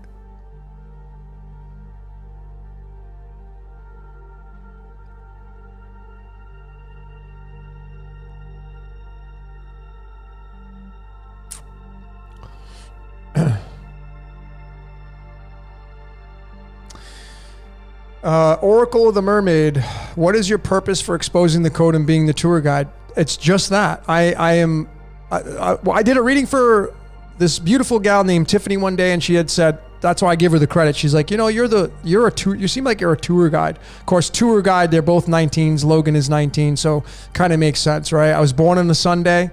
The Sun card is the 19th card in the deck. This is how scripted my life is. And then you go on to say, it seems most of your decodes have a doom and gloom vibe to it. But see, that's the way you're perceiving it. Everything that you're saying, Oracle of the Mermaid, that's the way you're perceiving it. It's not how I am throwing it. I'm throwing it out there. As you know, I say these are my truths and opinions. I know a lot of it may be a little bit horrific. I just try to, I've changed my expressions and the way I do my decodes. I've kind of toned it down. I was very passionate. I'd yell and scream and, I've since then, I've just become more like, I laugh about it now. It's a joke. And why do I say that, ladies and gentlemen? Because this reality is not real. That's why. And you're like, well, wait a minute. It is, and it's a contradiction, right? Like, this microphone's real. I'm hitting it right now. This monitor's real. You're real. Why would if I say you're fake, that's ridiculous. You're real right now. You typing, those of you that are people typing and is your keyboard real that you're typing in? And then you say, well, okay, so I'm real. So how can this not be real? Well, let me just give you an example. When you turn on your favorite show, or when you turn on a movie and you start to cry, or you get mad at the character, why are you doing that? It's not real. That's because you don't know the difference. You can't tell the difference between what's real and what's not real. And so it's just a big movie. And I think we're just in a lucid dream. Lucid dream is 33. Lucid dreaming is 42. Life, the universe, everything 42.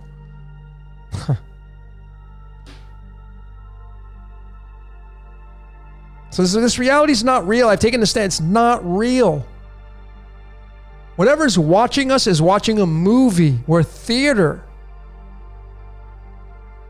The game of life in numerology is 59. William Shakespeare, his name in numerology is 59. Do I even need to say anything even more? 59 is tied to the game of life. The guy says you're living in a theater. All the world's a stage. William Shakespeare, and his name is a 59 matching to the game of life. How's that even possible? Is that a coincidence? Maybe if you're just somebody starting out looking at numbers and numerology, you may call it a coincidence. But I got hundreds, if not thousands of connections to show you that it's not a coincidence. It's the source code, the script playing out. It's all a predestined script. It's a movie. It's not real. Whatever's watching us, then you would say, well, okay, that's a fractal above. Is that real? I don't know.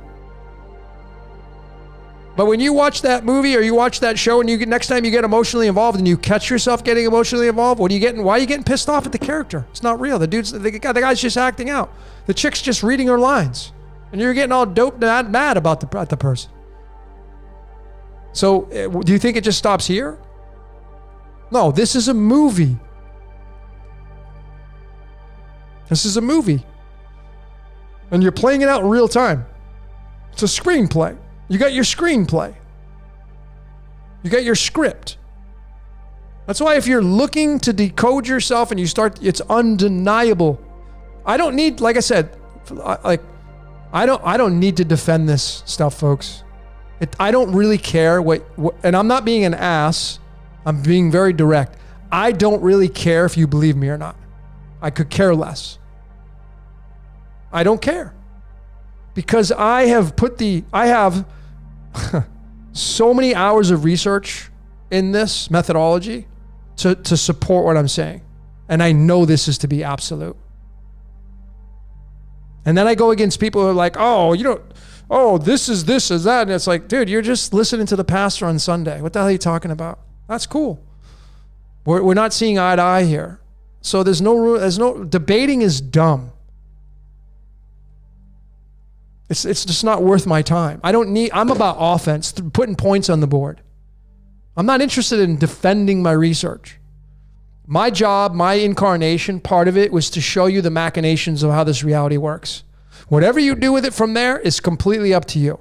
Not my responsibility. I'm not responsible for your truth, and you're not responsible for mine. Your journey is your journey. My journey is my journey. Everybody's got a job to do.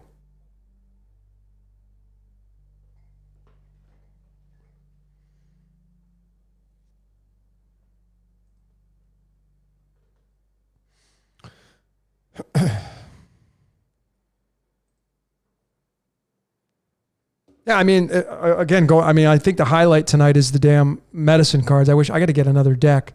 But look at what the freaking 42. If you don't know, the 42 is tied to molybdenum on the periodic table. That means lead. We're lead. 42 is tied to the Hitchhiker's Guide to the Galaxy. And the Hitchhiker's Guide to the Galaxy was all about life, the universe, everything, which was 42. And then you synchronize that with the medicine cards again, and look at what the 42nd card is. It's the damn bat. And what does the bat do? It hangs upside down. We live in the upside down world. We don't really live in an upside down world, but the example is there.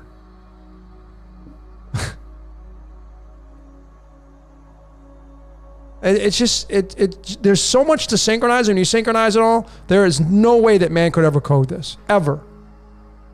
All these people, they're being used to create these things. I don't know why people get so upset or like, no, my life. Like, no, not you though, not you. No, you're the only exception in this reality. Like, your life's not scripted. Not you. So when I'm saying life, your life's scripted, not you though.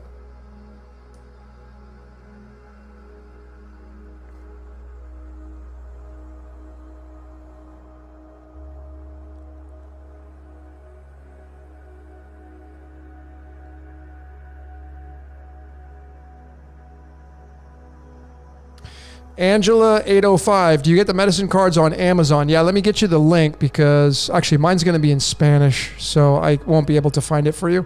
But let me just show you what it looks like at least. So this is going to be the Mexican Amazon, but it may link you to it. At least you know. Here you go. I'm going to put it in the comment section. So depending on what country you're in. Why is this not? Oh, I can't even do it because it's too big of a type. But anyway, if you go to Amazon, you type in medicine cards, it should pull up and there should be a picture of, it should be turquoise green. Let me see. So it should have a picture of an eagle. It says medicine cards, the discovery of power through the ways of animals. Here, this is what you probably want to use for the keywords. There you go. Bam. And you should be all doing your totem pole. Another way you can decode yourself. You only do it once in your lifetime. I'm going to be redoing this video on how to do that because it needs a revision. But you only do it once in your life, and it will tell you what animal, insect, or reptile you're living through the... Now, listen, if you're a fan of Native American, I'm a huge fan of Indian stuff. Native American stuff, huge fan. I have Cree Indian blood in me, supposedly. I don't know if that's accurate or not, but that's what my family tells me. But that doesn't say shit. I mean, I'm a fan of Native American because I just like the culture, how they respect nature, and they realize how we live in an ecosystem. If you study so I'm a huge fan. And Jamie Sams and the people that did the medicine deck, man, I mean, the result, they built the card deck in 1988. I mean, I'm telling you, they're not just like, hey, let's come out with a card deck in 1988 because I want to try to mock people because it's 88. No, there are a bunch of people that live on, they live with a tribe and they wanted to create a deck for people to use to hold the animals, insects, and reptiles sacred to the nation's land. I mean, the buffalo card's the 19th card tied to the sun.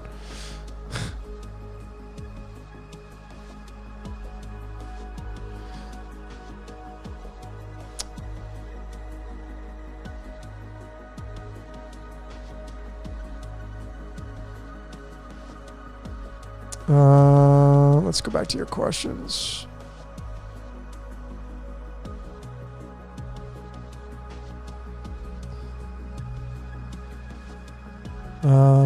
Oracle the Mermaid. I'm not sure what your question is. Just really curious your why. I'm not sure. Can you rephrase your question? Like, be very concise because I'm not really following you. Let me go back up and see.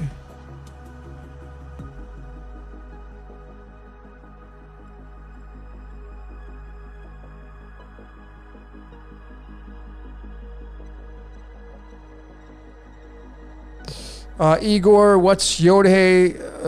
I don't know. Your spelling's different. It's the YHVH. It's the Tetragrammaton, the God of the Bible. If they're talking about the Yod-He-Vah-He. The Yahweh. Yahweh's 23 in numerology.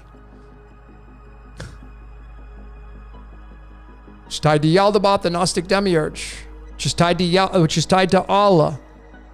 And people asking me, can you decode the Quran? I haven't fully read the Quran like I have the Bible because I wasn't raised in the Quran. But somebody pointed out to me one day and they showed me where it says in the Quran that Allah is the Lord of Sirius. It doesn't say it is Sirius. It said it's the Lord of Sirius. Big difference. Lord is 16 in numerology, which is tied to light. So Yaldabaoth in this context through the Quran, Yaldabaoth, the Gnostic demiurge, is the light of Sirius, the light bringer of Sirius, the Lord, which is the light of Sirius. So imagine Sirius, my little son here. Imagine Sirius is this bright star. Well, Yaldabaoth would be the yang energy of the star Sirius.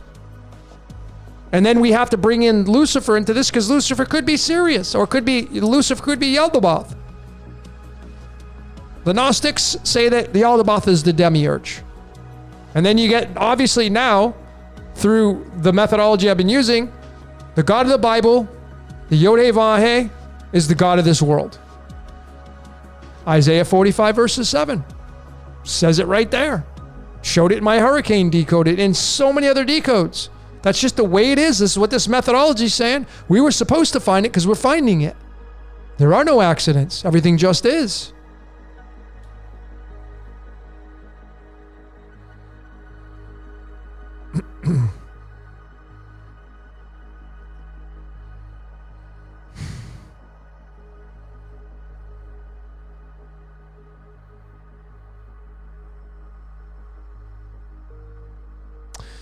Lisa, how does knowing your totem pole help you? Well, it gives you another advantage point to see through the Native American traditions of what animal, insect, or reptile that you're living through, and it bases itself off the chakras. So each chakra, from how I've learned, is that each chakra is 13 years of your life. So 0 to 13, your root, you develop your foundation. 13 to 26, your sacral. 26 to 39, your solar plexus. 39 to 52, your heart. 52 to 78, your throat. And so on. And 78 to 91 is your third eye, and so on and so forth. And if you start to look at these animals, insects, and reptiles and be like, okay, this is the energy that I'm working through. It gives you another layer to look at and decode yourself. And again, it's not the end all. It's just one piece of who you are. And you're very multifaceted. All of you are multifaceted.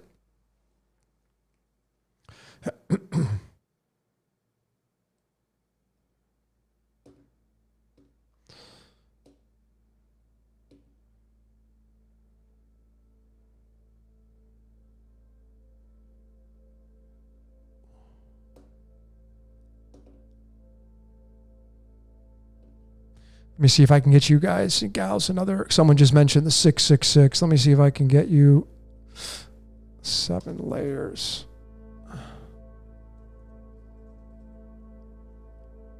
There we go. Look at this one. You want to see a pretty damn cool decode?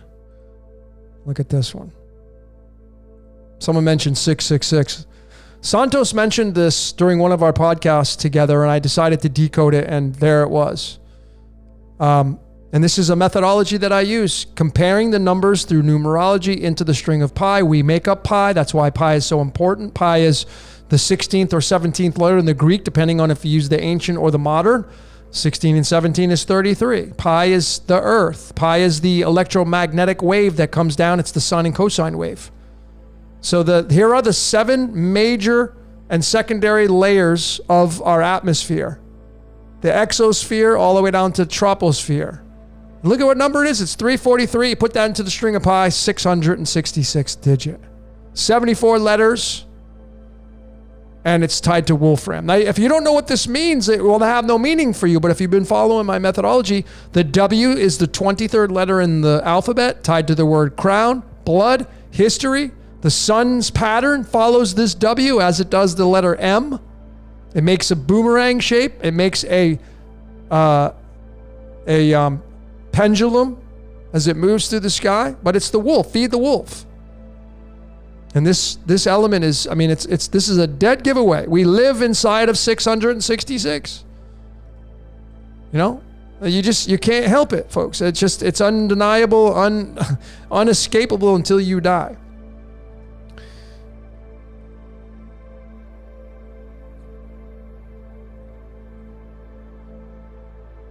Let me get rid of some of these screens that I have a million open here. Okay, there we go. Back to reality.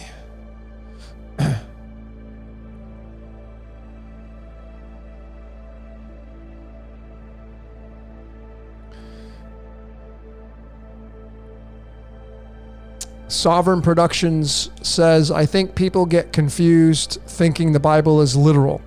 That's right. I mean, I was raised as a Jehovah's Witness. I don't regret it because it was part of my code. And I literally was trained and programmed to believe that there was really a talking snake. And there really was a dude who got swallowed by a fish and lived in its belly for 3 days and 3 nights.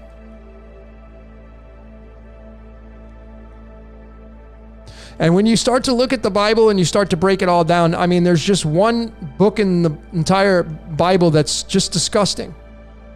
That if it was real, I wouldn't ever want to be a part of that world. And that's why I know it's allegorical. It's the book of Job.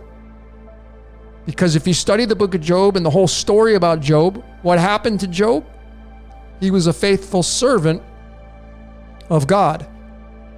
And then, of course, the devil comes around and says, he's only going to worship you because he's getting something in return. Or whatever it was.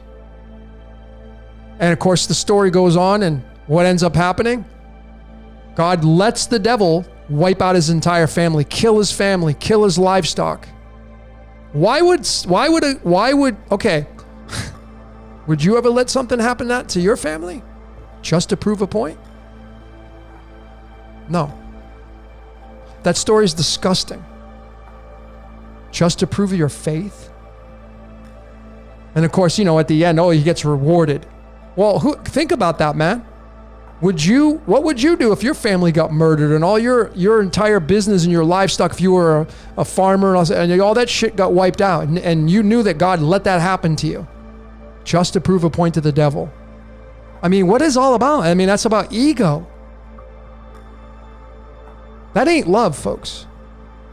That ain't love. That's the farthest thing away from love. But they spin it and twist it, and the interpretation is just a crock of shit. It's allegorical. It is an absolutely horrendous story. That book, that's just that alone. Wipe out your family and kill your family and just the livestock. That's just disgusting. That is not love. And the thing is God just let it happen. Yeah, go ahead and do it, and he'll keep his faith. I'm paraphrasing it, like I'm being like God. And I'm not mocking God. Whatever this created Israel, a lot more powerful than I am. But I'm just saying, is this just a story? And it's not even real, and it's just all make believe, and people put there, and it's real now. But if you go all the way back to the origins of it, it's all bullshit. Because if you're a parent, if you just use this exercise, if you're a parent and you got a kid, would you ever let somebody harm your kid to prove they're worthy in faith to you? No way. And if you knew your kid was suffering, would you do whatever it takes to end that suffering? You most certainly would if you're a good parent. Well, that doesn't happen down here in this reality. So there's only one logical conclusion that I've come to. This reality can't be real. It's a movie, which looks and feels real, and it's exciting, and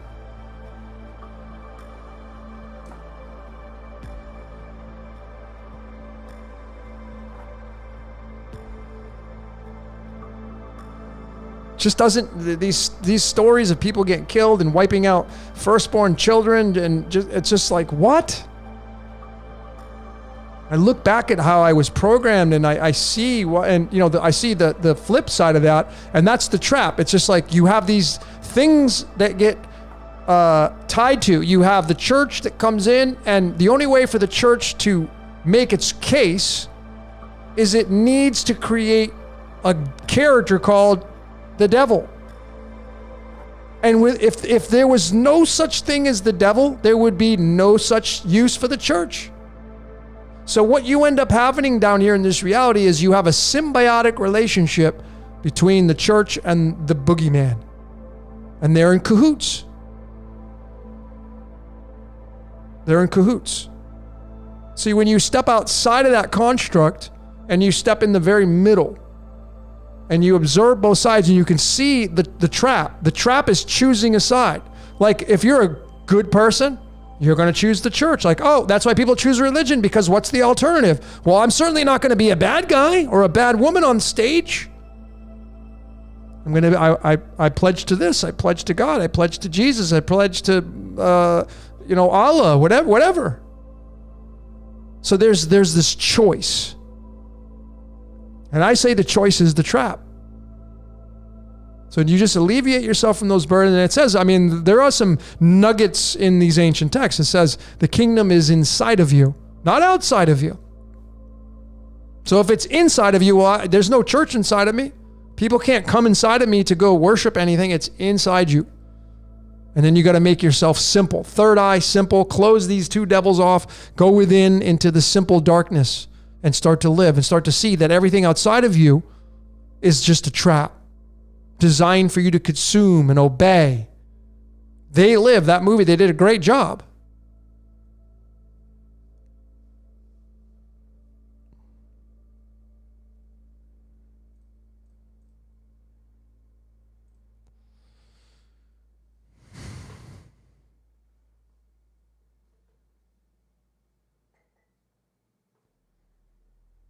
So I just think personally, I think that choosing is the trap. That it brings you into that pit of like, okay, you don't want to choose the light, well, you're going to burn in hell. That construct. And then if you don't like that construct, oh, no, you're not going to burn it. Why would a loving, like I was raised like this. You want to talk about contradiction?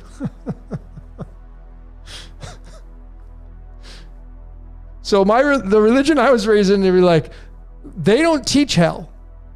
The JWs, nothing against them. I'm just being factual here and being very respectful of the factual evidence of what I know about.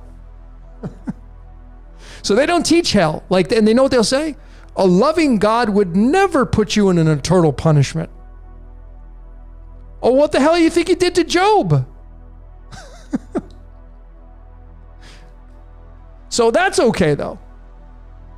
So the JWs will say the Catholic Church, they don't know what they're talking about. They teach hell and hellfire and you're going to burn in hell. And we don't teach that.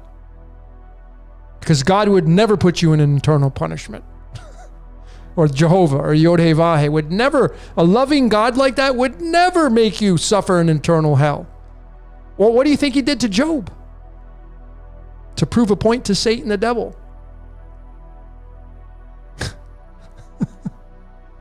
Just, folks, the mindset, and I was once there, and I'm just being, I'm looking at from a gradient, like I was once there in that mind space, believing in that nonsense.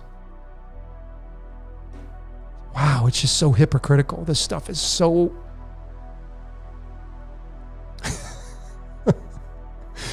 Oh my God. It's just so funny, man. And I just laugh. That's why I laugh now, because I was once there and I laugh at myself. I'm like, man, and it makes me so grateful to realize I'm not there anymore.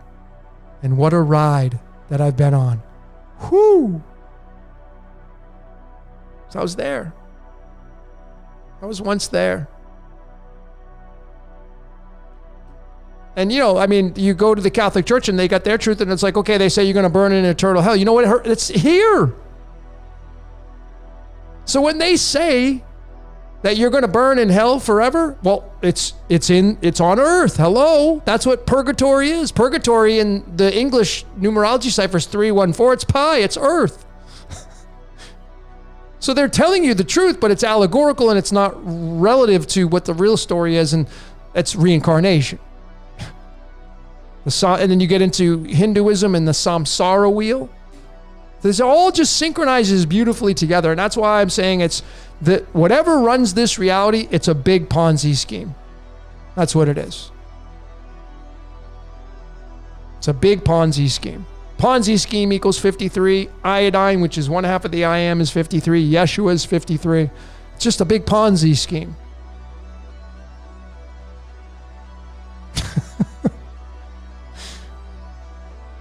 And the Great Awakening is realizing that you are having the Jesus Christ Superstar experience. You are the star. And it's just funny, man. But again, when you look at these archetypes on the world stage, you got to be neutral to it, because you may have been once there, and then you look at the constructs of these archetypes and you appreciate where you're at, and that's all that matters.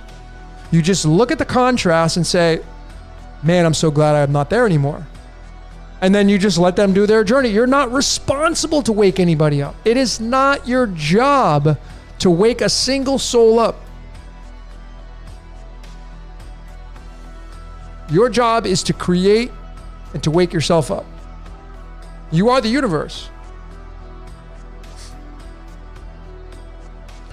Yeah, they'll be waiting on Jesus. It's just so crazy too, because if you go into the New Testament, it says right in the book of Matthew or Luke, Jesus specifically says to follow him into the house where you'll find a man bearing a pitcher of water. That's Aquarius. Follow into the house that he entereth into. Aquarius, because the Bible is astrology. So it's clearly telling you you're moving from the age of Pisces into the age of Aquarius. That means the end's not yet. There is no end. It just ends in age. So all parables and allegorical stories. And if you know your ancient text, the Bible is just another version of ancient Egypt. Horus, Osiris. It's just another story told in a different way. That's all it is.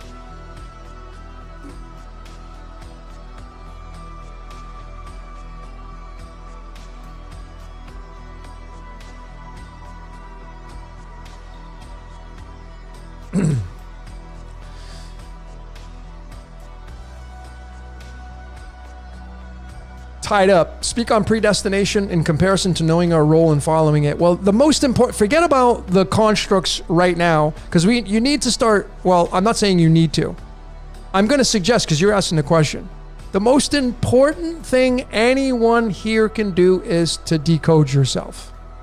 And decoding yourself on everything you can get your hands on.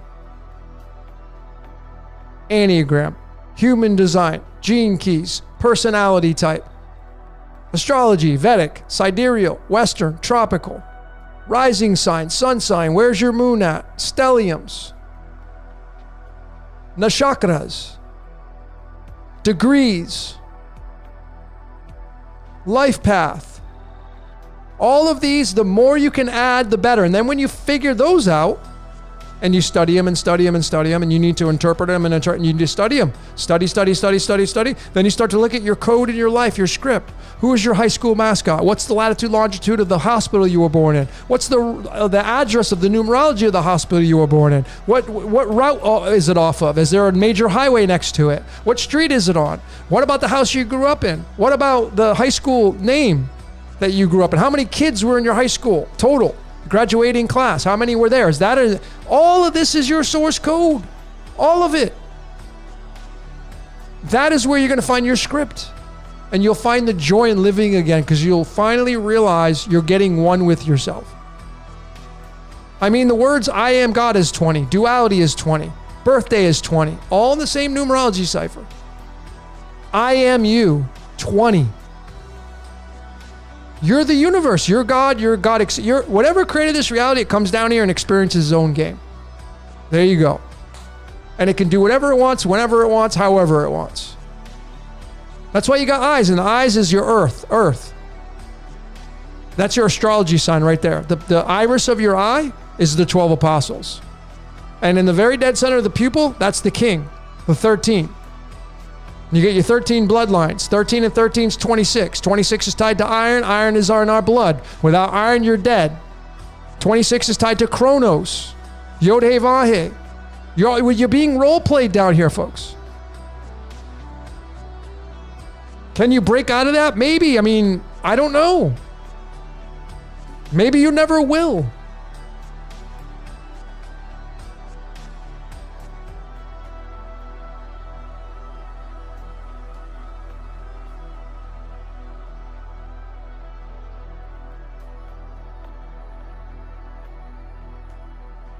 I don't know how anybody can follow religion and then just be completely be opposed against astrology.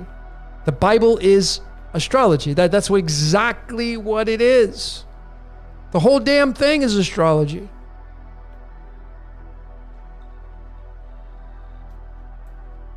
And then, if people from the JW, if they knew I was using tarot cards, they're like, oh my God, Logan's, that's like a Ouija board. What? Not when you know the meaning, man. Someone told you that. I can decode the Bible using the tarot cards. I've done it in so many times on the Rolodex of videos I got. I mean, where's the...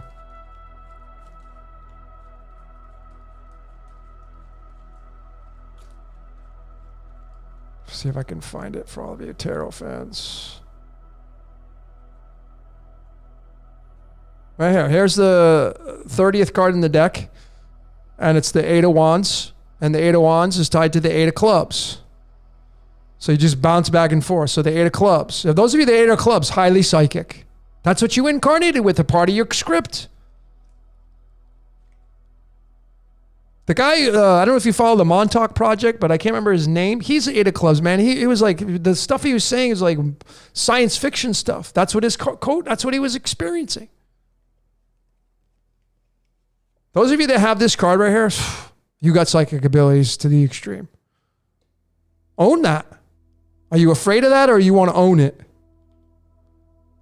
And then it's from this card, card 30, tied to the Demiurge, moving quickly. Tied to the 8 of Clubs. The 8 of Clubs is the 21st card in the deck. The 21st card in the Major Arcana is the World card. That's why you're super psychic, those of you that 8 of Clubs. Because you're tied to this card, the World card. You enter into the world right here. Card 21. It's so simple. This is card 21. And then you go right here.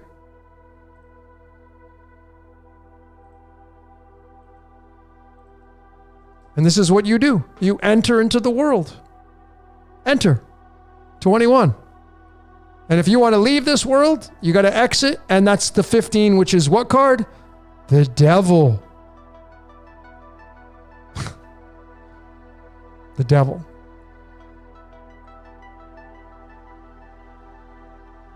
Folks, you can synchronize it all, man. I'm synchronizing the chakras, the 27 Nakshakras. I'm synchronizing them with the alchemical elements. I'm synchronizing it with the tarot cards. What is the 21st Nakshakra? Uttara. And Uttara Ashada is part Sagittarius, but mostly it's Capricorn. Saturn. You enter time. And right across the way from the 21st Nakshakra is Nakshakra number 8. What is 8? It's the freaking Taurus field, the hourglass that we get stuck in. Time. And then you get to 88. You have one running vertically, one running horizontally, creating what's called the 4-leaf clover. That's why 4-leaf clovers are lucky. So many things. You just synchronize all this stuff, man. And then it just starts to, that's why I can synchronize it. I see it all now. Not everything, but I see a lot. Because I got the eyes to see it. I opened up my third eye. I've accepted the code. I've accepted the source code. I don't fight it. I'm not resisting. I observe it and I'm not pointing the finger. I'm not doing the blame game. I'm turned off the mainstream. I don't want to be an extra in their movie. Not interested in that. That game's boring to me.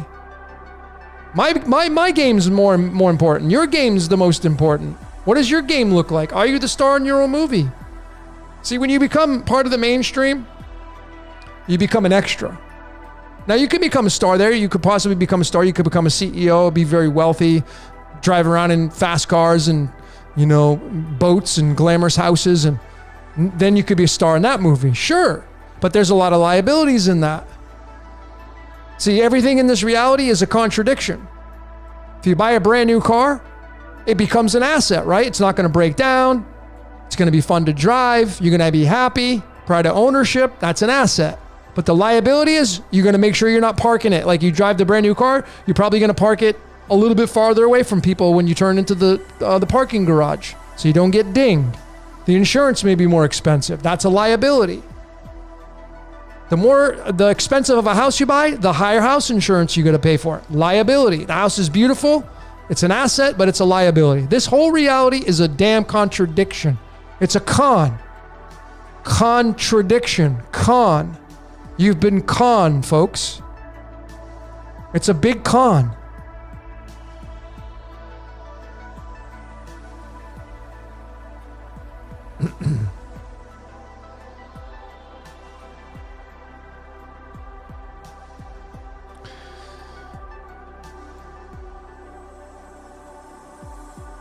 How do we know which card is ours? Well, you got to go to first. Start off with my friend. I'll put it in the chat. Here you go. So you gotta. I'm gonna post it right now. You're gonna see it for me. Bam! There it is in the comments section.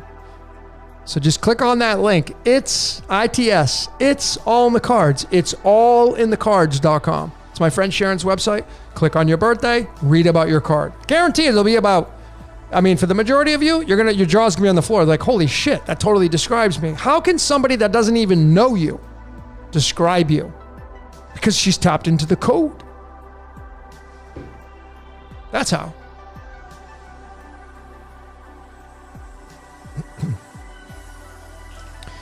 Cheryl Williams, do I have a Telegram channel? I do. It's called Decode Your Reality. You may not be able to find it. It is public though. And it's going to be in the description of this What's Your Question. So if you go to What's Your Question 41, the one I did last week, it'll be in the description of the video. And you can just click on that and join. But I want to remind all of you, if you're going to come to the Decode Your Reality channel, there is no posting of mainstream. There is no posting memes, dumb cartoons. We're not interested in like funny stuff. It's serious decoding. Okay? So it's not for the faint of heart. It's serious decoding. If you got something to share about your life, what you found, the code, or you found a decode, by all means. But if you're going to come there and, of course, you're going to get your trolls and you're going to get people in there trying to market and advertise. Those people get deleted quickly.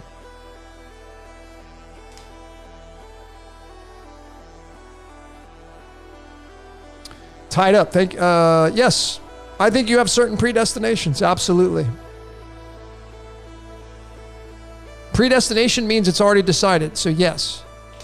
That's why I say, ladies and gentlemen, you see, when you look at the definitions of these cards and the interpretations of your astrological charts and your life path, and you start to download them, and you start to see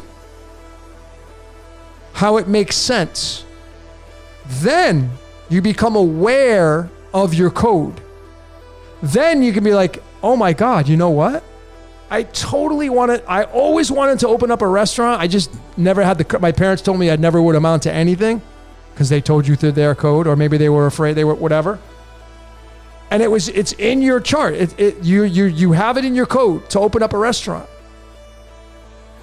And you read about that and you feel confident enough saying, you know what? I'm going to finally go do that because that was what I needed to put me over the edge. That was what I needed to build my confidence. And now I'm going to go do it. So these are not absolutes. They're foundations to build upon. What you're good at, what you're not good at.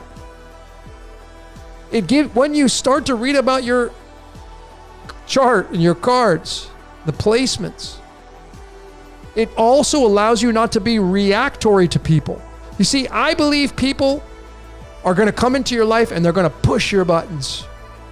They are designed to come into your life to challenge you. That's part of their design. There are also people in this life that are designed to completely rip you to shreds. And you go through that. But you see, there are no accidents, there are no mistakes. Everything just is.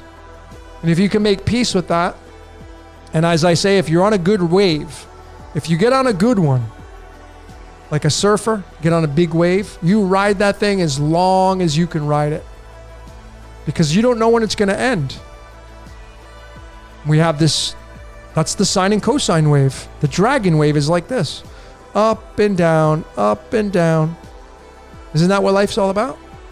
Challenges, successes, failures, triumphs, wins, losses. It's all life.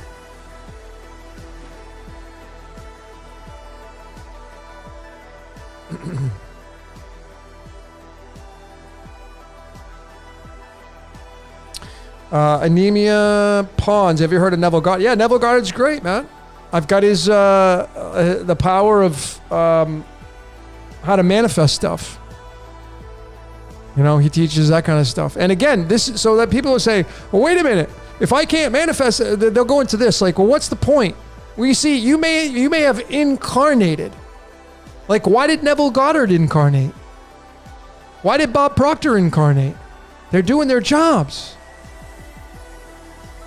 So they're doing their job. So you have a Neville Goddard that incarnates and tells you, hey, if you do this constructive way of thinking, you can attract things in your life. And do you think everybody that follows Neville Goddard has success? Of course not. Why is that? If everybody follows the same principles that are taught that work for him and they don't work for you, what does that tell you? Because I promise you that's how it works. Not everybody that does what these people say they're going to do, they're going to work for them. Because you're a snowflake. As I say, man, if you knock on the door that doesn't open, it wasn't your door. Period. I know a lot of people that try to fight that and, I'm just going to get up and go after it again and get up and go. I've learned, this is just me now being my code, ladies and gentlemen. Proven it to myself. I've ordered, here in Mexico, Amazon's great. Usually comes a day or two early. But I've had stuff not make it here. I live in the newest building in town and the address doesn't show up on the map. And I don't know. I don't know what people's minds are at, but it's like the number's right on the wall out there. You can't miss it. But nonetheless, I've had a package not show up or undeliverable. Like I bought this square thing for my seat to make it more cushiony. Figuring it would help me raise me up. I figured it would just help me in my seat, and I bought it. It didn't make it here. Got returned. And I was like, what the hell, man? How can they? And I was like, I'm telling you, these people that are delivering, it's like the numbers right on the damn wall. What's the freaking big problem? It's just mind-blowing to me, mind-boggling. But anyway, this thing didn't show up. Undeliverable. Couldn't deliver it. Couldn't find your address. So what did I do? I went on Amazon. I reordered it. I got it. But then just a few days later, I realized I shouldn't have bought it. I didn't need it. So right there, that lesson. It didn't show up. I ordered it again. I just wasted $20 or whatever it was, $30. Didn't need it. The universe was telling me, dude, you don't need it. Same thing happened when I went to the US just last month. I went with a backpack. I didn't want to take any clothes, and I'm just going to order some new gym, about $100 worth of clothes. I'll have it delivered to Los Angeles. So I bought it off the website. Got confirmation. Everything was hunky-dory. And then I got to LA and I went into my email, and the company says that they don't allow customers to buy from out of the country into another one and whatever. So they canceled my order. So I almost fell into the trap of going back on there and reordering it. And I remembered. And I said, nope. That was the universe telling me, dude, you don't need them. And guess what? I didn't. I ended up making do with what I had. Had to do a few more loads of laundry, but no big deal. No big deal. So that's just me. And these are the experiences of me being dialed into the code. Maybe you're experiencing the same things. Same thing. I mean, coming back here, the airlines arbitrarily canceled my flight, changed my flight. I don't get mad at that stuff. Because I'm like, maybe I got saved from something. Maybe something terrible would have happened. Who knows? I don't even I'm just like, I just trust. Just let it flow. And the time that I left Las Vegas to fly back here was 7:59 p.m., which is the prime number of the Jewish New Year that we just entered on the 25th. That was all the confirmation I needed. So I just roll with it. I'm just being in tune with this code and the flow. I'm loving the flow and the vibes. I trust. And it's just beautiful. So if something in your life is like, if you're forcing something, this is from my experience, you're causing your own resistance. But I know a lot of people, there's going to be people out there like, oh no, you got to chase your dreams. And if you knock on the door and it doesn't open, you got to keep knocking and force. And maybe they're telling you their code and what their code is designed to do. I'm telling you, I'm in the flow, man. And when something doesn't show up or something doesn't happen, that's the universe telling me the answer is no. Okay, cool. I'll just work around that. So much better when you don't. That's why I'm not about going and protesting. Some people like to go do that. That's why I'm not about like going fighting the mainstream or blasting these societies like it's their fault and they're trying to mock you and screw you over. That's, you know what? You're stepping into the game of Mr. Smith, Matrix, right? You're now in his game and you ain't going to beat Mr. Smith. You can go shout from the rooftops all you want. You're not going to move the collective. Sorry. The collective's going to move the collective. But some people incarnate. That's what they want to do. I just, like I said, I'm just an observer. Me, as a tour guide, I tell you the machinations. If you want to step into the mainstream and you think you're going to go change an empire by going shouting from the rooftops or trying to go protest or, trying to go and step into the mainstream and blame organizations and societies and saying it's their fault and doing that kind of stuff. If you feel like that's going to make you feel better, that's your journey, man. Don't care. I don't live in your shoes. I don't have to wake up in your shoes. But I found if you want to step into the collective, it's just like you going to yell at the sun. You ain't going to move the sun. You're not going to move. You're not going to move the moon. You're not going to move the stars. You're not going to move the sun. You're not going to tell the wind to blow. You're not going to do it. So when you go out there in the collective, this stuff gets moved by the collective, and the collective is controlled by forces outside this reality, like a puppet on strings, dictating the narrative of what's going on in this world.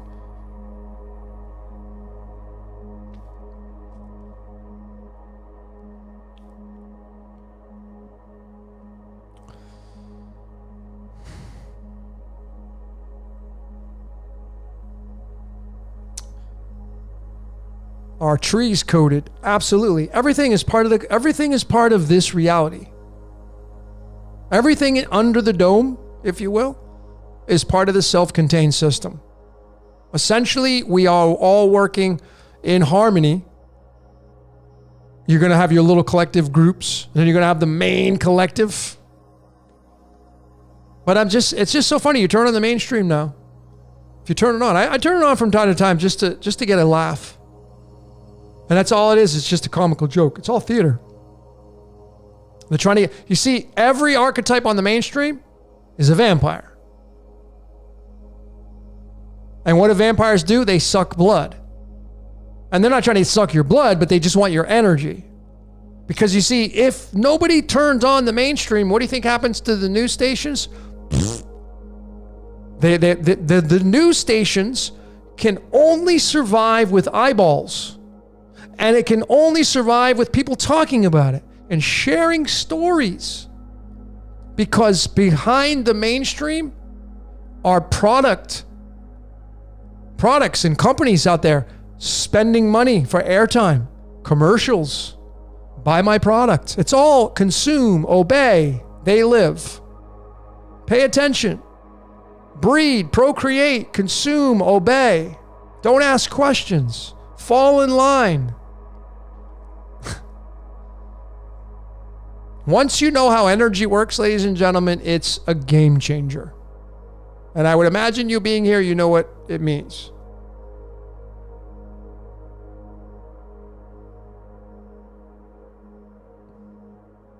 But again, I look at these people in the mainstream, I just look at them and I know that they're actors and actresses. Just like me. I'm an actor. Just like you. We're all the same. Everybody's acting out their own screenplay. So if you're somebody who is the president of a corporation, of a government, that's the screenplay you got. Maybe you're somebody like Tom Brady and you're a quarterback. That's the screenplay you got. Maybe you're a rock and roller and you're getting out on stage and you're going on tour, or you're a drummer, or you're someone who plays piano, or you're a singer, or you're an artist who does paintings. That's your screenplay. But this whole reality, the funny part about this reality, it's just all a big distraction. That's all it is. And the more complex your life gets, the more of a distraction it becomes. And then you don't even know you're in the distraction, because life gets in the way. That's why I've become a minimalist. I've become very simple. Because the more complex you become, the more of a liability your life turns into, not an asset. Simplicity is where you turn your life into more of an asset.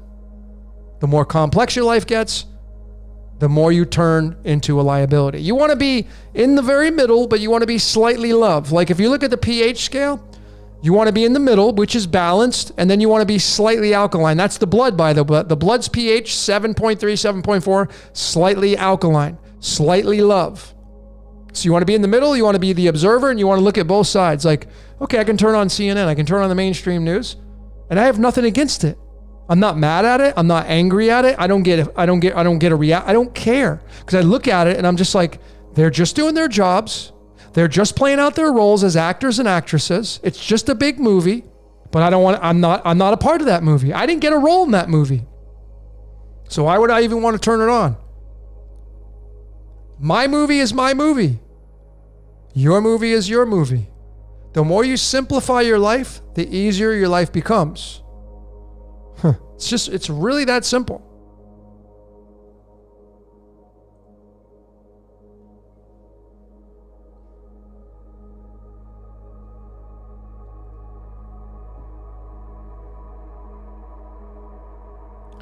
Selena is asking, what is the one action we can take today to stay truly free? Decode yourself. Decode the people around you. If you got kids, start decoding your kids. Give them a little bit of a cheat sheet on who they are and why they're here. Stop paying attention to the mainstream. Stop talking about it. Detach. Go become a hermit. Like, I've really disassociated with life.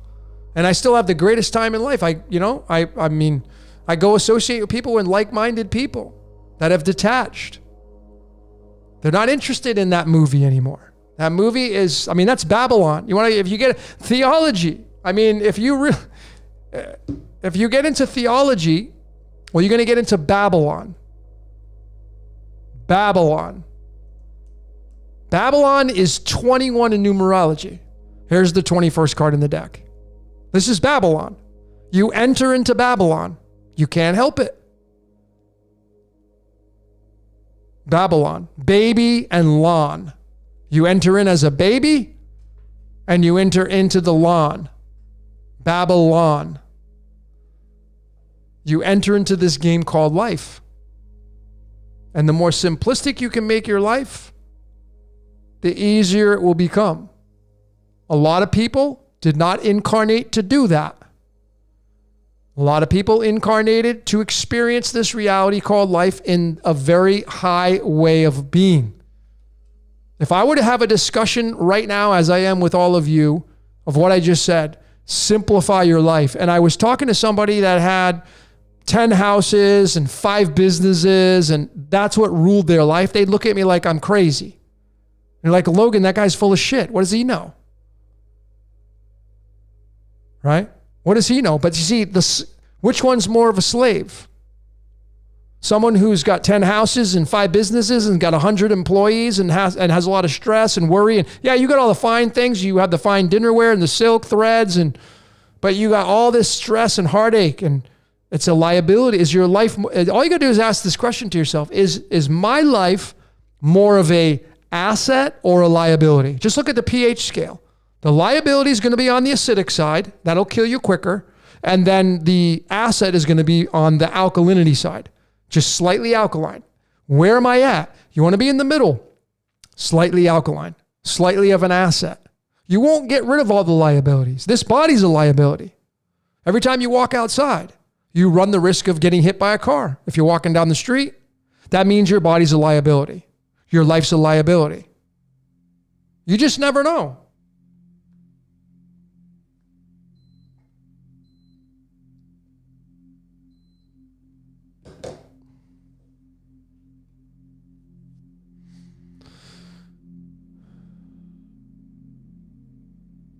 This card is Saturn through the numerology. Saturn is 21. This is the 21st card in the deck. Babylon is Saturn.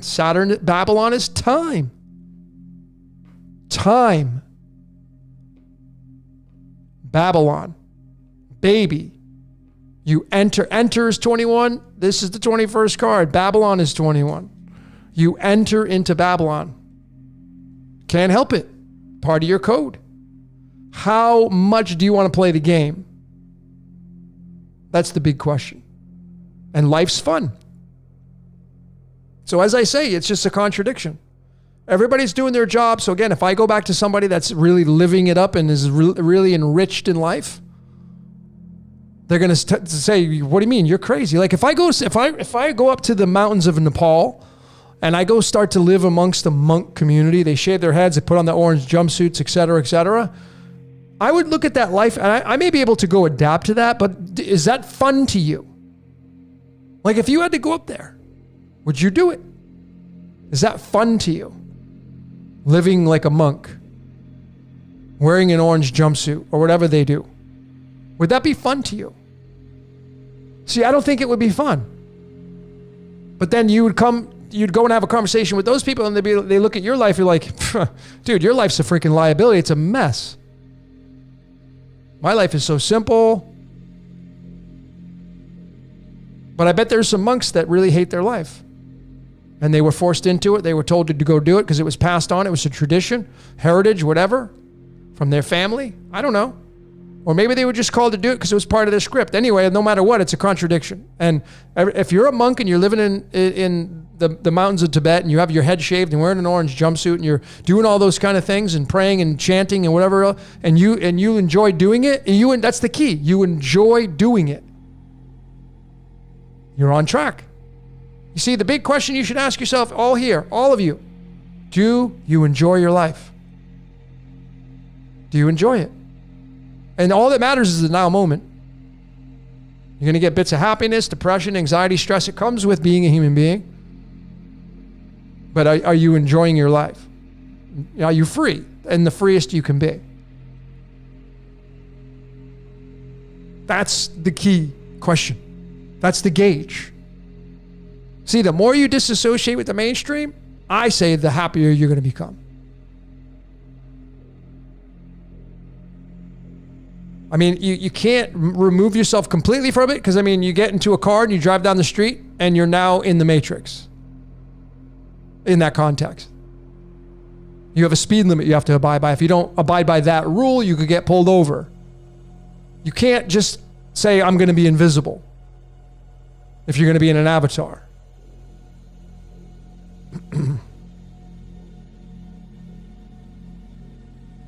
This world ain't for positive people. Well, remember, you're in the dark age, so it seems.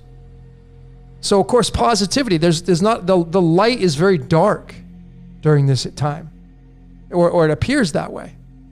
Like I'm saying, just use the context of a baby to a senior citizen and facing death. It seems like we're in an age where, like stuff's got to die for things to be reborn.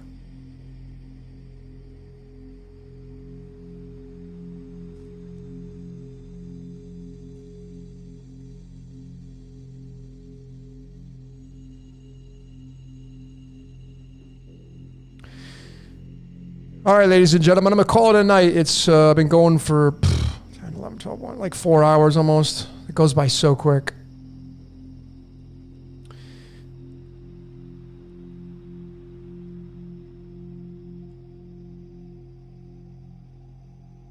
Yeah, Jane, that's why that's why he's named Elon. Yeah, it's not S. A lot of people say it's L. No, there's no L. It's Elon. See, Elon Musk, it's just so interesting. I have his decode shelved. I'm just not sure if I even want to come out with it. I have like maybe 4 slides.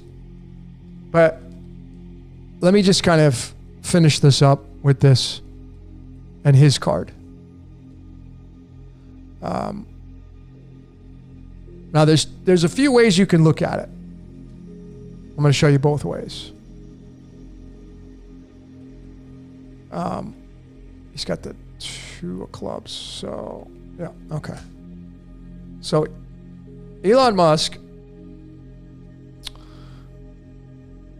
yeah, he's got. So if you ladies and gentlemen want to see something funny, so Elon Musk, again, doing his job, right? You don't have to like the guy. You don't have to agree with. You could think the guy's this and that. Forget about your opinions about what he's all about. Who cares? See, when you can drop your opinions, again, when you can just realize everybody's doing their job. So it's like, you're at your job. Do you go argue with the guy at the other job next door and tell him, your job sucks and you don't know what the hell you're an idiot? Because he's doing this and you're doing that. No, you don't do that.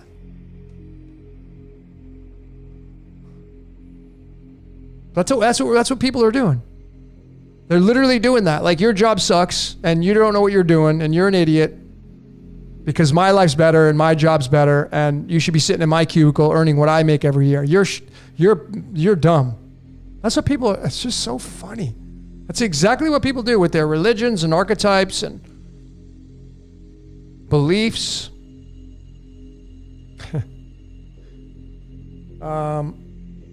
So let me show you Elon Musk and then I'm going to call it a night. But I just want to show you how Elon Musk is doing his job.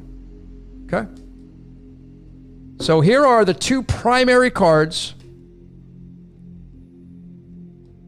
for Elon Musk. I forgot how funny his code was.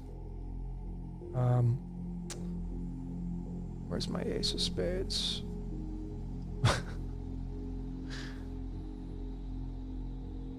Okay. I can't find it.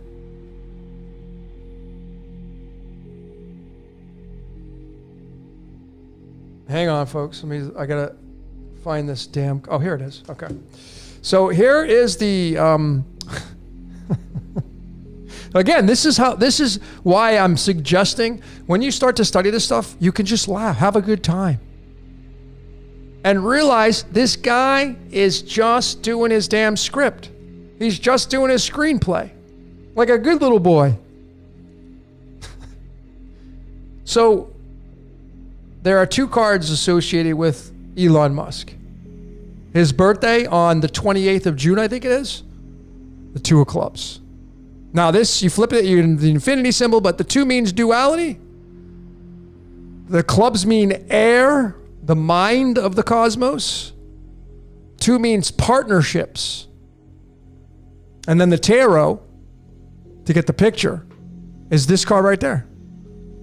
I mean, and this card right here, if you know the tarot, this is like, you got the world in the palm of your hands, you're standing between 2 pillars representing the sun and the moon, you're standing on earth, and you're like, okay, what am I going to create right now?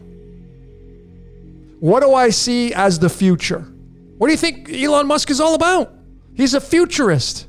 This is the futurist card right here. This is the air suit. This is the wands. This is creating your ideas, holding the world in the palm of your hands, standing between the 2 pillars representing the sun and the moon, the Ark of the Covenant. There's an arch over there. And then looking out and saying, okay, what do I want to create? This is the card of the futurist. Elon Musk has this as his birth card. He's born in the 28th. 28th tied to Lucifer, the light bringer, tied to the word architect. Okay? And then the card that runs this card, this is his ego card. He's got the ace of spades. This is the 40th card in the deck tied to Westworld. What is the whole movie and the whole show about? The implant in your brain. Which is the ace of swords. And what card number is this? 51. What is 51 tied to? Antimony. What is antimony? The all-seeing eye of Horus in your brain. The implant. And what is Westworld all about? The implant in your brain. That's what Elon Musk is dealing with as his screenplay. Does he have a choice? Or is he just living through his script? Like, again, forget about what you like about him or don't like about him. Forget about whether or not he launched a roadster into space. Forget about all that. Just look at what his code is, what he was born with. He's a futurist. And what is the future created by? The brain. The brain is the receiving station where the thoughts come in. So the question remains, which I'll leave with all of you. Are your thoughts your own? Do you control your thoughts? The voice in your head. Are you in control of that? Where do we get these ideas from? That's why I'm saying, ladies and gentlemen, I can ask these cards anything I want. I don't say a word and I get my answers. How am I getting my answers? I mean, am I possessed? I mean, if you want to look at the funny cosmic joke, the word possessed is 45. The word mind control is 45. Or possession. Pandora's box is 45. Isaiah 45 verses 7 is, I am the God of the dark and the light. Isaiah 45. So there you have it. That's kind of my take on it. There you go. There's Elon Musk decoded in the most simplest way to show it. The guy's just doing his job. If you stop paying, I don't even pay attention to the guy. Not interested. He doesn't even know he doesn't even know me. Doesn't know I exist. Doesn't care about any of my livelihood and because he's not living out my code, my journey. He's too busy trying to build the future with his.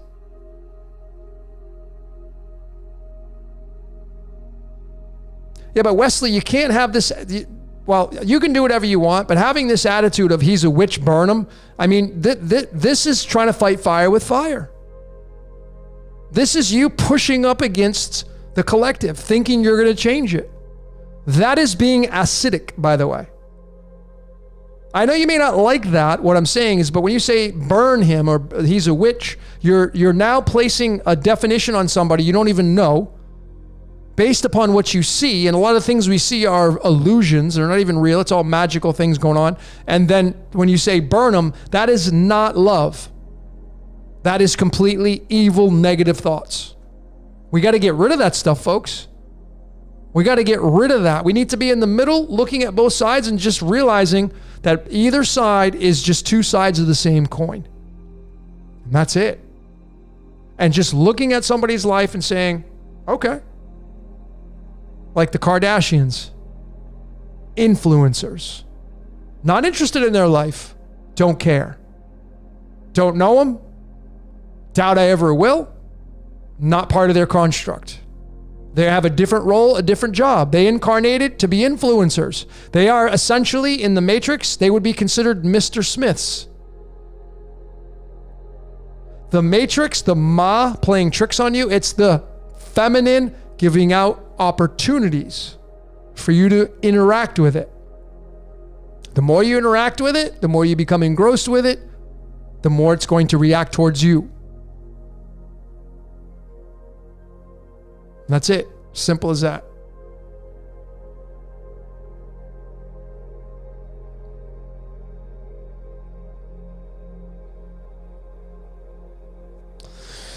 Anyway, ladies and gentlemen, man, this has been a freaking amazing ride like it always is. I hope you like my t-shirt. It's kind of my rendition of Chick-fil-A. Eat more cucumbers. This is my little creation. I will be having these t-shirts soon enough for sale. I got a couple other cool taglines to support this. And, it's not going to be much for profits because, I want to be fair and just want to kind of help everybody and just promotes and helps Decode Your Reality and the Green Box Detox and everything else that's going on. So, yeah, I appreciate each and every one of you being here. I really just, without you, I would be just talking to an empty television screen here or a monitor, right?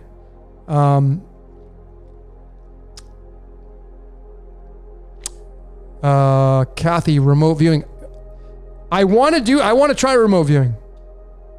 So here's another, I'm gonna leave this with, if anybody knows, I don't want to read a book. I want to take a course. So if you have a course that that is absolutely going to work and you've done it yourself, I don't want to I heard, and if you've done a course on remote viewing and it works, or if you know somebody that does remote viewing, please have them get in touch with me. Because I feel like that is another necessary thing for my evolution.